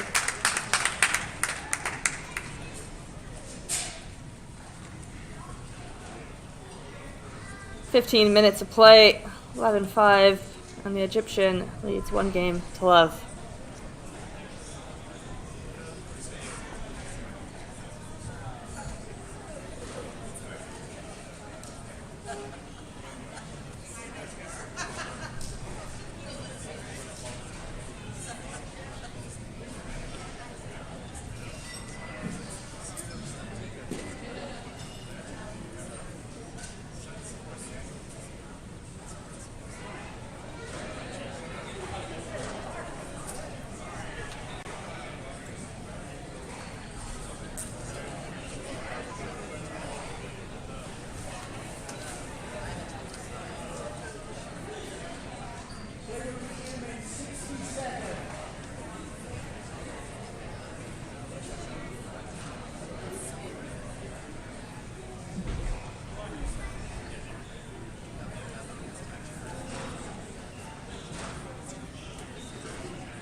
Yeah, I think Pajares is hurting.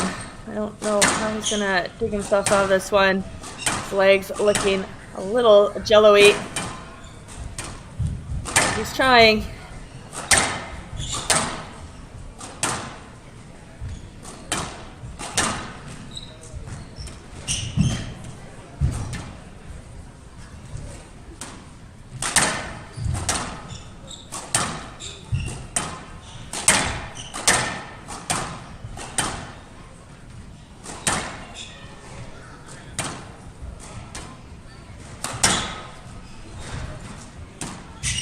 He's going for it, shooting. Really taking any chance he has.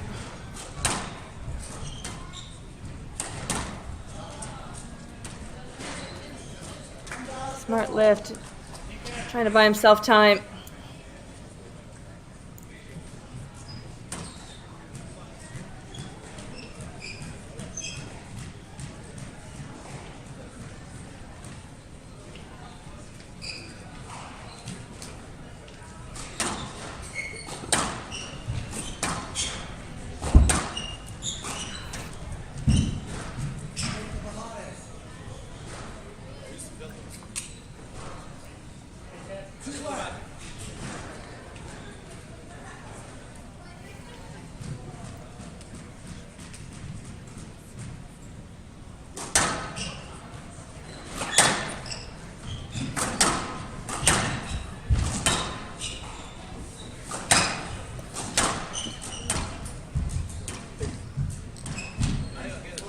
Yeah, too good. And the Egyptian.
You can hear the feet of Pajares.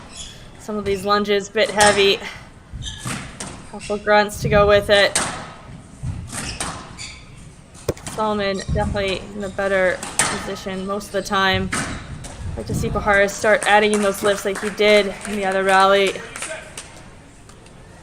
Instead of trying to push pace with Soliman. Yeah, and the pressure just starting to take its toll in that rally. Forcing the tired boast from Pajares.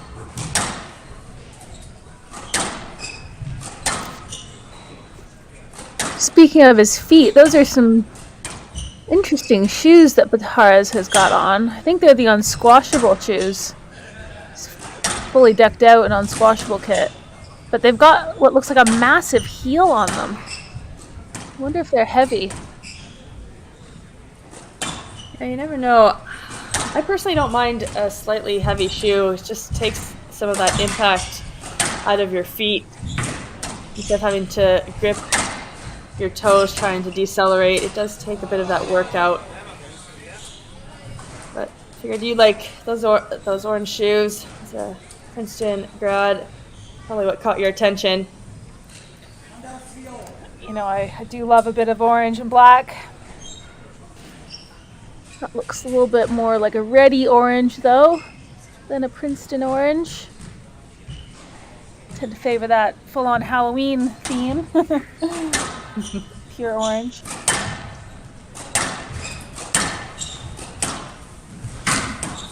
Yeah, I'm quite picky about shoes, though. I think you have to be as a squash player. Really particularly about socks and how I tie my shoes and how often I wear a certain pair and all that stuff. I've noticed it makes a really big difference to how my body holds up. Yeah, definitely agreed. Definitely the worst thing if you lose your luggage. I think most players now travel with their shoes. You can always find a racket, but shoes are something else.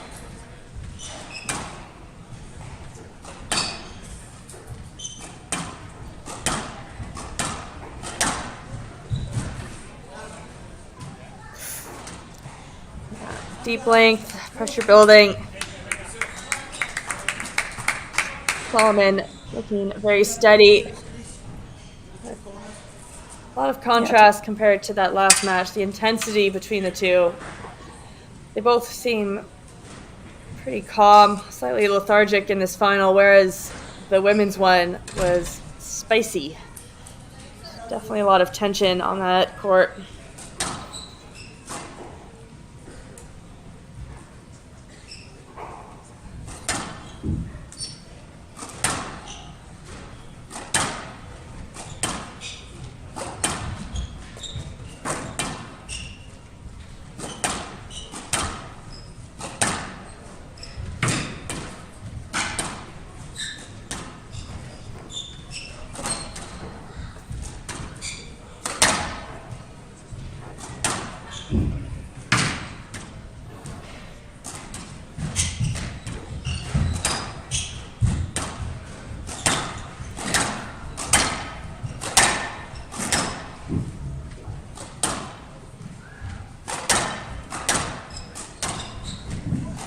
Oh, wow.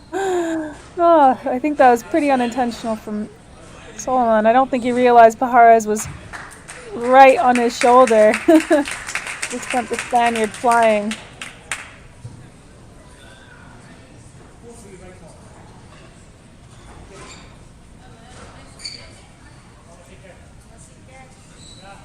Yeah, just a kind of a funny flop.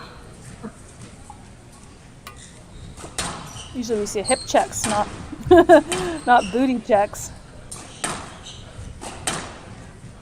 So, thinking about that, Tori Malik has some trick shots that she's posted. Able to bounce the ball off her booty and then go for a cross-court nick. Entertaining. I've seen Between those. her, and then you have two Colombians, Matias and Miguel, coming out with some more trick shots. Very entertaining.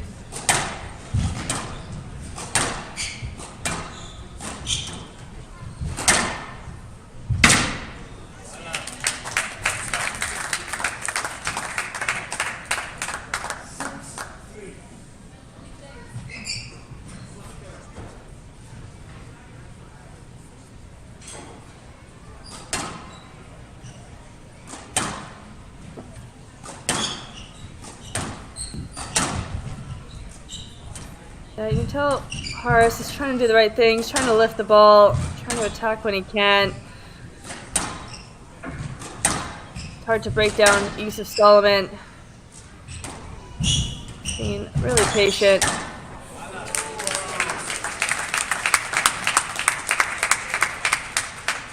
Yeah, he'll know that Pajares is hurting today, but he's going about his business in a very professional manner, not going for anything too cheap, just happy to work the ball around, stay steady. Just knows it's probably a matter of time before Pajares gives up the opportunity or the error.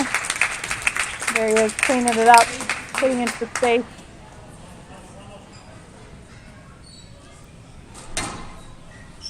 Serving quite quickly.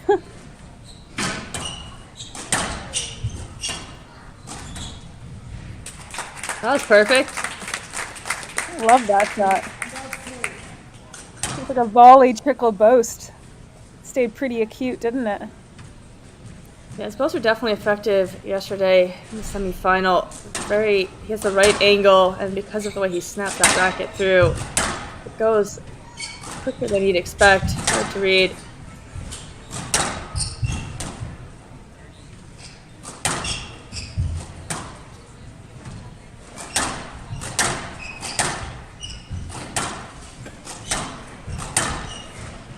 Does love that hold cross, sometimes overplaying it though.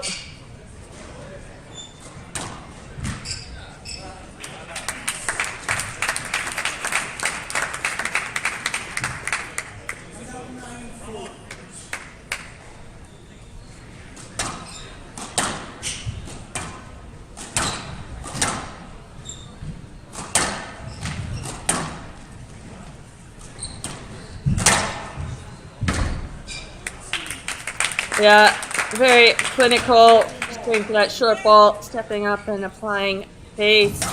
Soliman running to the service box with his 6 game balls to take the 2-love lead.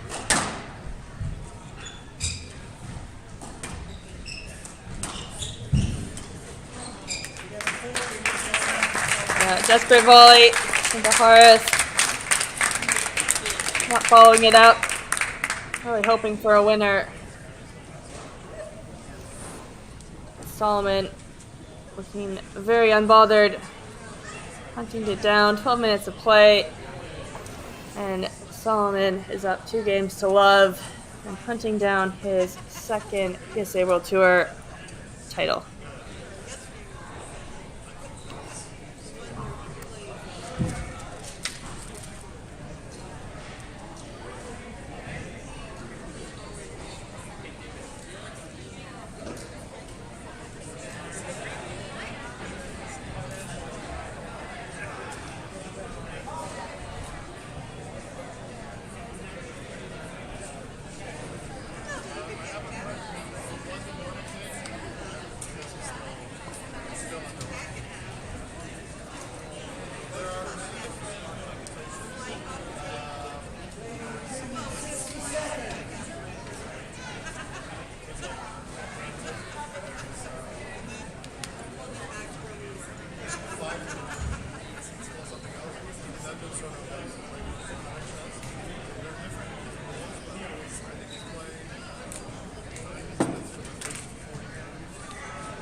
Hopefully Pajares can find some sort of response. I feel like it's a bit of a tough ask today, but regardless, I think both players should be feeling pretty confident going into next week's Windy City Open in Chicago. Big platinum event. And I'm sure for them backing this tournament on ahead of time, not just getting warm-up practice matches for that event, but making it so far in the tournament should be a real confidence boost for both of them. Especially Soliman, who's been close to that top 10, not quite getting over that line. Yeah, absolutely. There's nothing like having back-to-back match practice. Sink your teeth into. Figure out what works, how you hold up when your back's against the wall. Really figure out who you are as a player in those tough moments.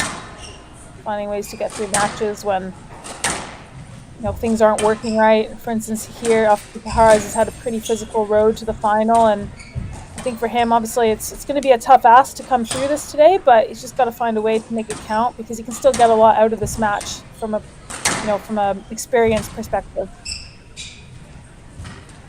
Yeah, definitely. And for Youssef Soliman, I do feel there's times when he's underappreciated as a player. Obviously, it's tough when there's so many strong Egyptian players on tour that we talked about pretty frequently. But he's very close to breaking through, and he is so steady. I think consistency is such a strength of his. And then I think building on it, getting a bit more confident in those attacks will really help him.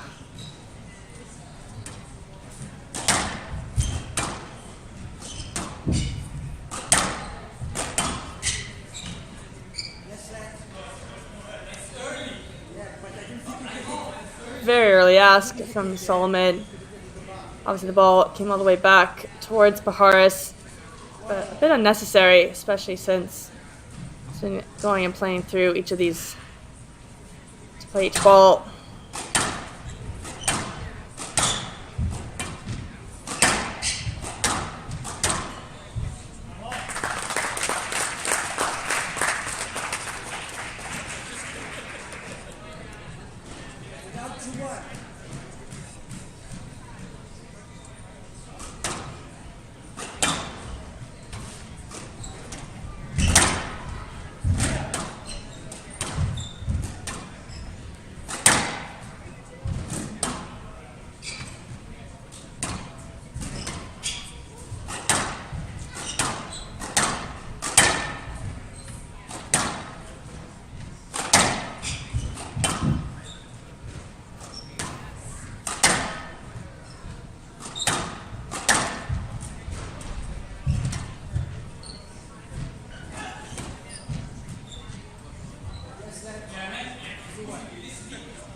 Yeah, tough movement for Pajares. He's trying his best.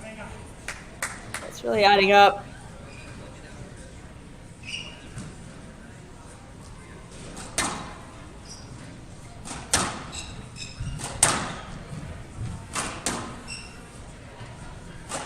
Well, there's your favorite shot, Danielle.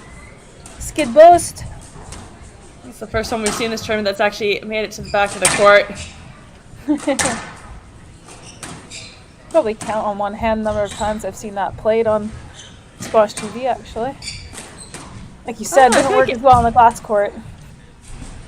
Some have it let it work. I feel like the one at Black Box is such a fast court. You can get away with it a bit more than others.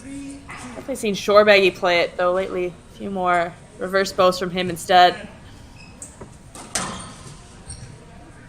Exciting event in Houston happening as well right now, with the men's final happening in a couple hours. Shorebaggy falling in 5 against Mazen Hesham, who's had an incredible run, taking out Youssef. What a shot from Pajares.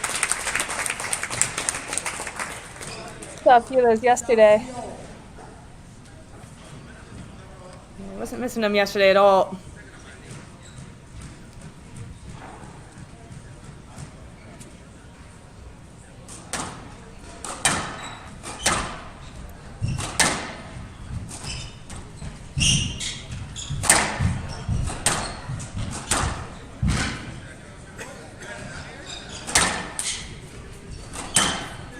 I think he got it, but Pajares losing his hand. We'll see if Les played at the end of this rally. Soliman manages to win it.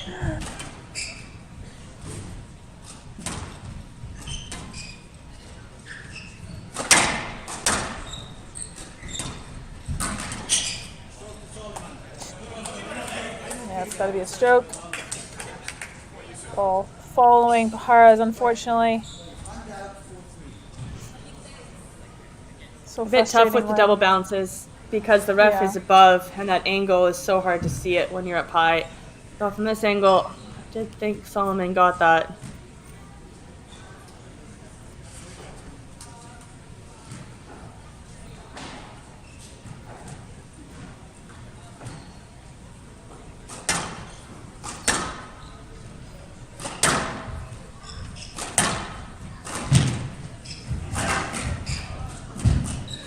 Did you get that? It doesn't matter. Well, I think that was both down, and then the next one, too good. Oh, he's giving it his all, throwing in his body everywhere, trying to stay in this final. Yeah, the effort levels have not dropped from the Spaniard, but it's just tough going, isn't it? Legs are going to be feeling increasingly heavy as this match wears on.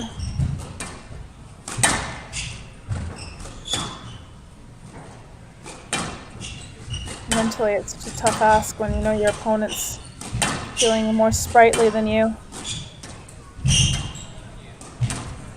Really loving the variety, though, that we've seen from Pajares in this tournament on that backhand side. Yeah, he definitely thinks his way out of trouble, and we've seen it get better as the tournament's gone on. I felt like that first day, not the first day, second day against Nathan Lake, who was kind of just hitting it without purpose, but he learned from that match, and we really saw him problem solve yesterday. And he's trying to do the same thing today with his limited energy reserves.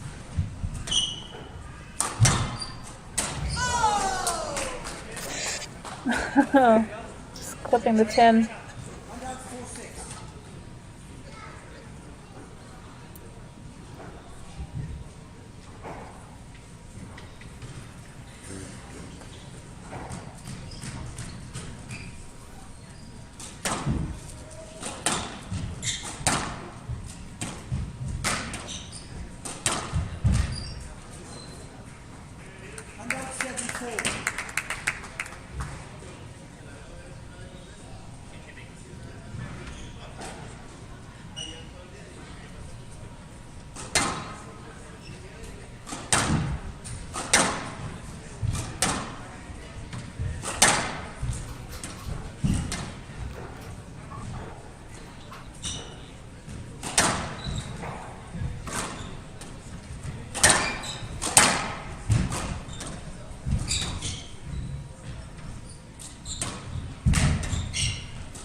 It's turning into a bit more of a pressure session now for Pajares. Soliman really dictating play. Oh, this looks so painful. Oh, But and he was the- rewarded. Just picked up just enough balls.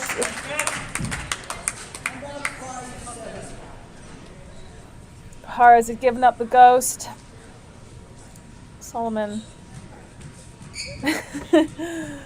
just hitting back to his opponent.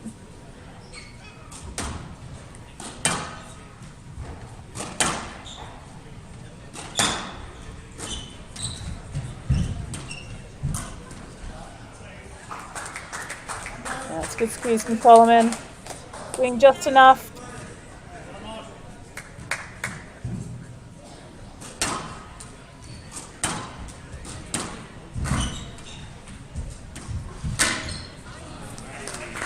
Yeah, it's very, very accurate work from the Egyptian. He's starting to pull away now. Thoroughly deserved.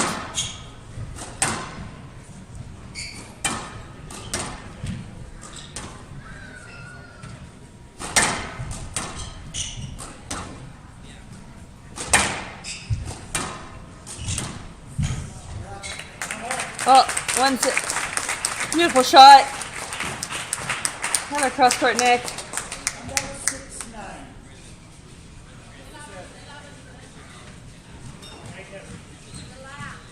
Pajares is going to need to continue to do something special like we just saw there in order to get back into this match, I feel.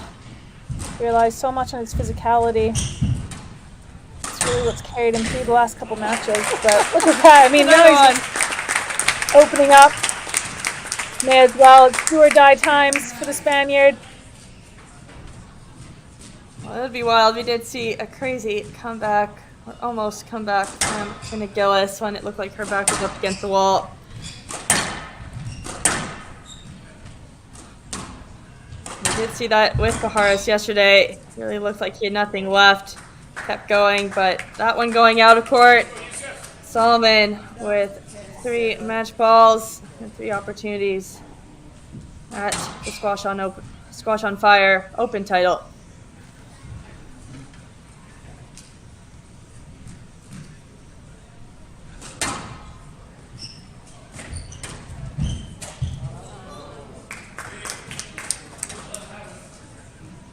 Another error. It's mentally very tough knowing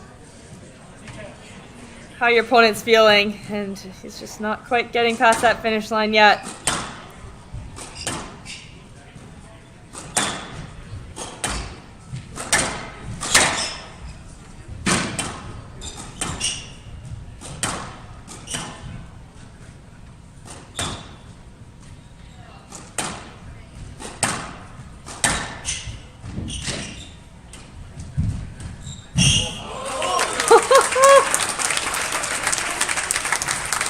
Oh, he's not done yet. Wow. Exciting point ahead. Pajares really upping his quality when it counts.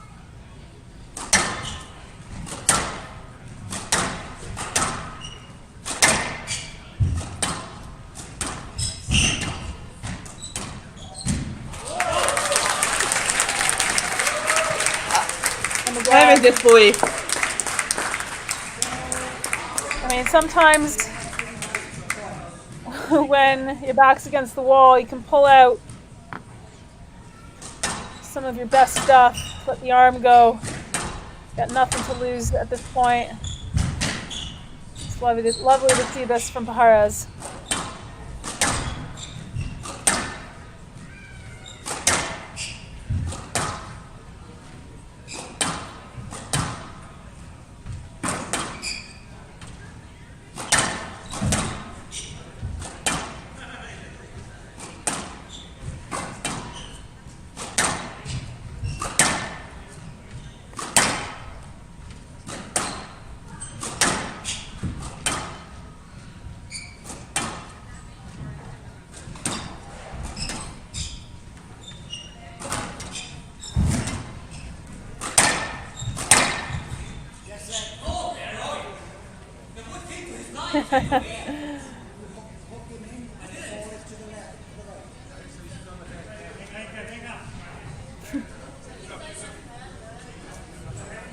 Solomon's in disbelief. He's been cruising throughout this match, and suddenly it's neck and neck in this third. He's struggling to get past that finish line. Yeah, and aside from that backhand drop that he tinned at the front left when he was up, I think, on his first match ball, he really didn't do too much wrong. It's more Pajares that relaxed and started to play with a little bit more gutsiness to get himself into this position here. Yeah, Pajares with his first game ball of the match. Really incredible comeback in this third game. Just sneaking up. Not meant to go that there on the court. And another error.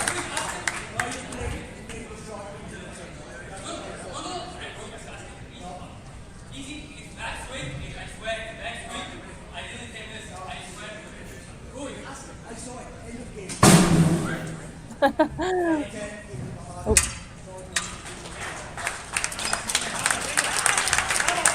Well, Soliman is furious.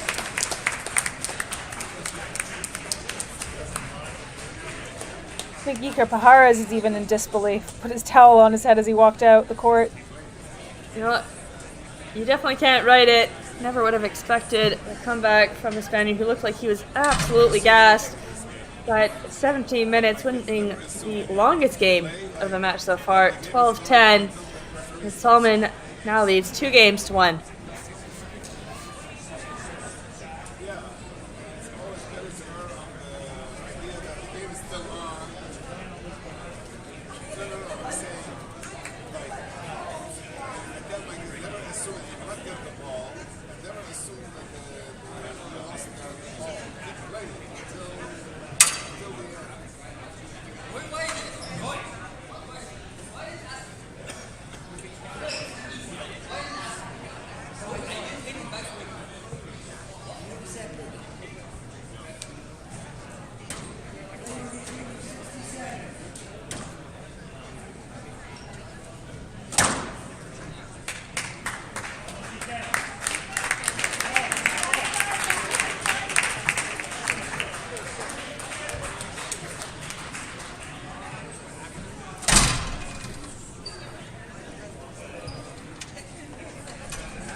Well, very early dive from Pajares.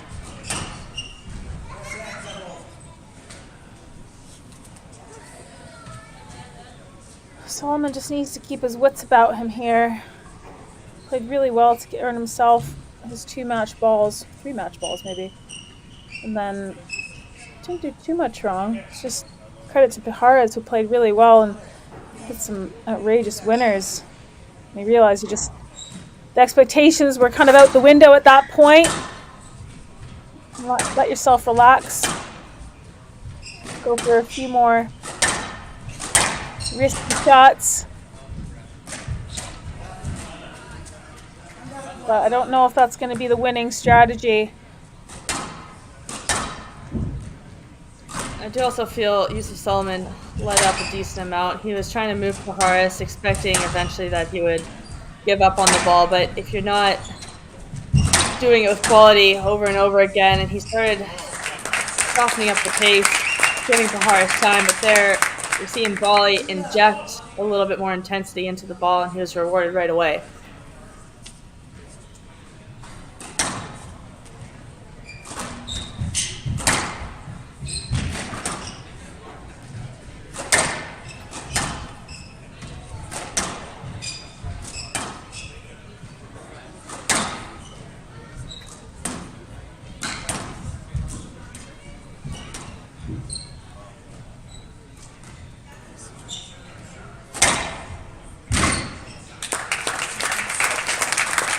Yeah, Soliman taking full advantage of the fast front wall.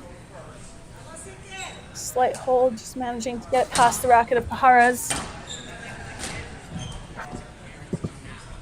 A nice squeeze. It's when Pajares has taken the pace off that ball. The quality's definitely increased. Letting his ball be a little bit tighter, have more control on it.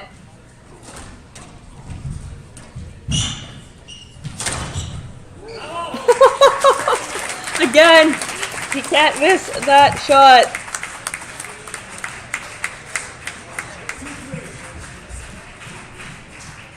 It's not going away.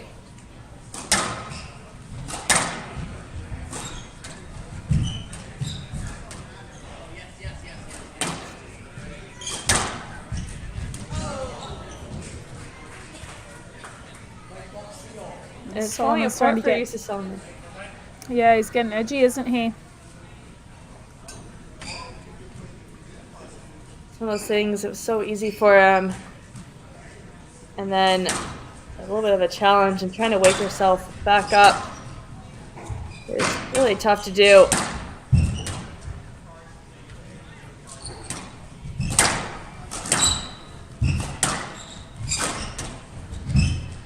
It's kind of like playing someone when they've got an injury, isn't it? I think you've got to close that, and then you kind of go away from your game plan a little bit, and obviously when they start to relax a little bit and play a little bit smarter, it puts pressure on you in a different way. Especially when Pajares was trying to be a little bit more attritional at the beginning of the match. Obviously it wasn't a winning strategy, but then he started to add a little bit more creativity to his game. Fortunately, some of those are just not paying off, as we just saw there. He set up the opportunity though. Good length. Just not moving his feet quick enough. No, and those are some of the little details that tend to go, aren't they? The quick movements, quick adjustments of the feet. When you have heavy legs, those are the first things that start to go, and they really knock your accuracy. Beautiful shot from Soliman. Staying nice and tight. I'd love to know if these guys track their recovery at all, and if so, what their recovery scores are coming in. I imagine Pajares would probably be at definitely in the red.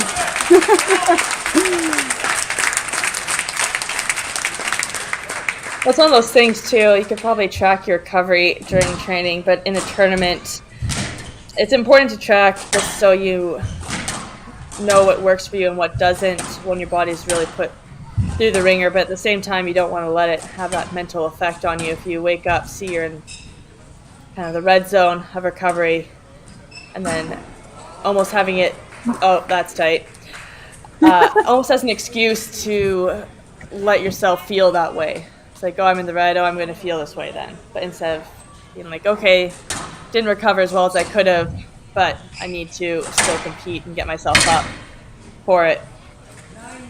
But Soliman with a solid lead again. I imagine he will not let it go this time around.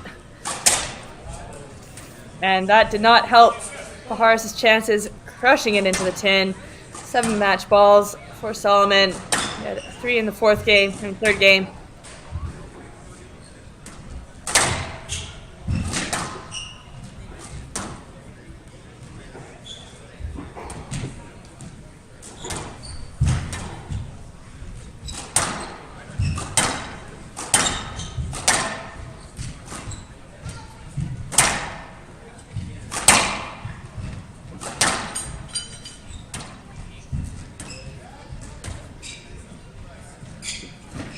Terrific lob from Pajares. Loving the variety he's shown us in this match. He's been forced to change his usual strategy. There it goes! Oh, the no. mistake. 4th time the charm for Youssef Soliman, only putting past Pajares. Very Fantastic. interesting match in terms of energy. There it is, 56 minutes of play, and Youssef Soliman is our Squash on Fire champion. 11-5, 11-4, 10-12, 11-3. Well, next event after this tournament is the Windy City Open, starting on February 21st. That's Wednesday. But if you're interested in more squash, there is still the men's final of the Houston Open that will be taking place in just an hour's time. So please tune in. Thanks for joining us, and feel free to watch the trophy presentation that will be occurring shortly.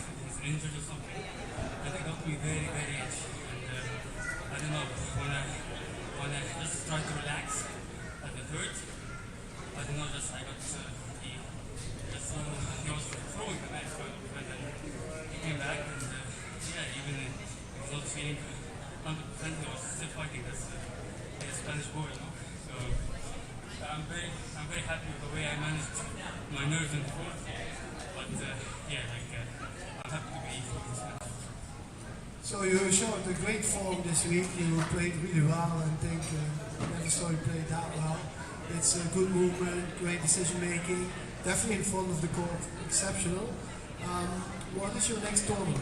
Chicago. I got Muhammad for my first round, so this is a good week for me. I got my confidence and up, and then I feel right here. First time playing right in Pittsburgh as well.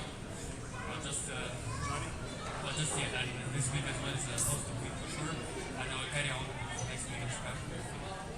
Thank you so much. We wish you good luck over there. Well done. Thank you for playing here.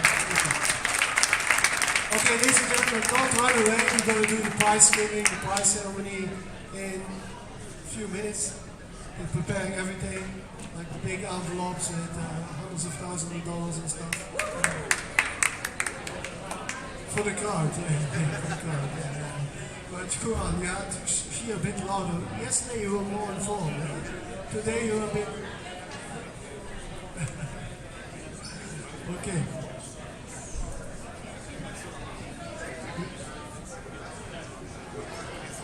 Okay, ladies and gentlemen, don't run away, please. Stay. Wait for the prize giving. Respect for the players. I'm going to hand the microphone to Will Hampton, the CEO of Squash on Fire. Thanks, Ronnie, and what a week of squash. Incredible finals day, 2 amazing matches. And just before we get on to the presentations, a few quick thank yous. Starting with all of our sponsors. Without them, this event would not be possible. So a huge thank you to all of you.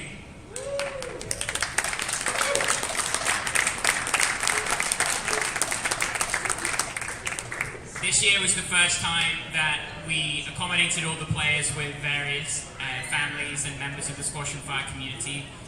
So many great hosts who we're really grateful to. So thank you to everybody who hosted a player this week.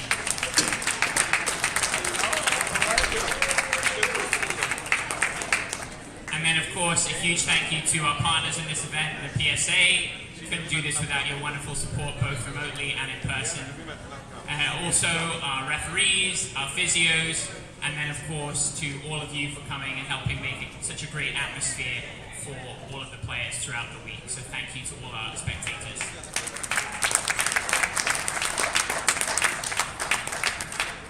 And then, of course, the people who created Squash and Fire in the first place, and the reason why we're all inside this incredible facility today, the Lanier family. So Anthony, Isabel, Philippe, Nadine, and Camille, a huge thank you to what you've created here. Amazing place.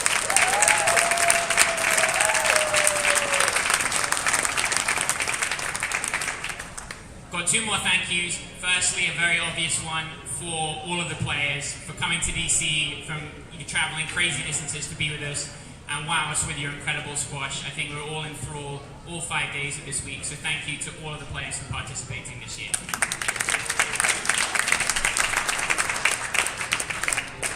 And then before I hand back to Ronnie, and of course a huge thanks to Ronnie for all his wonderful emceeing, I do want to give a quick shout out and presentation to two members of the Squash and Fire team who behind the scenes work so tirelessly on everything, and they're an incredible asset to us. Lots of you might not even know them, but they really do keep the trains running, so to speak. So I have a little something for both Emily and Dayton, so I'd love them to come forward.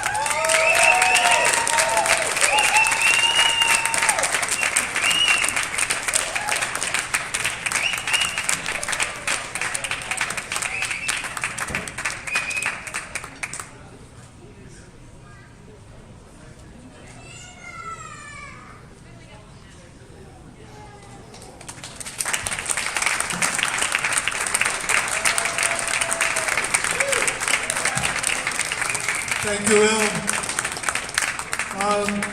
We're going to continue with the prize giving now, and the first player I want to call on court is a runner-up from the women's final, ladies and gentlemen, from Belgium, Tinne Gilis.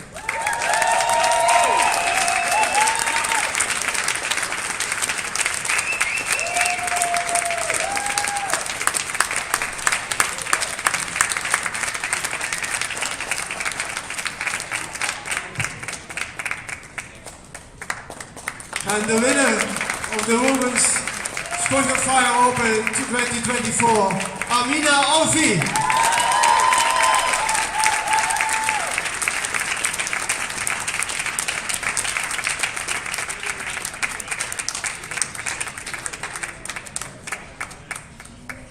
Then we go to the men's draw, the men's tournament. The runner-up, Iker Pajares.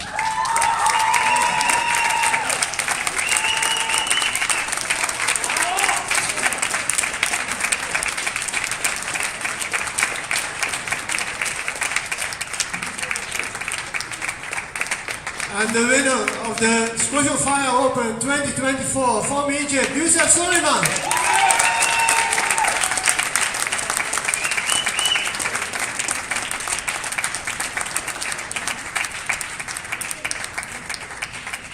Okay, I'm going to hand the microphone to the winners. First to Amina. You want to say a few words to the audience? First off, I want to thank the audience for cheering on for me today, and I want to thank the promoters of this tournament. I came here last year, and this is where everything started. I made it to the final, and this year I won, so this place is going to be special for me, and hopefully I can return again next year.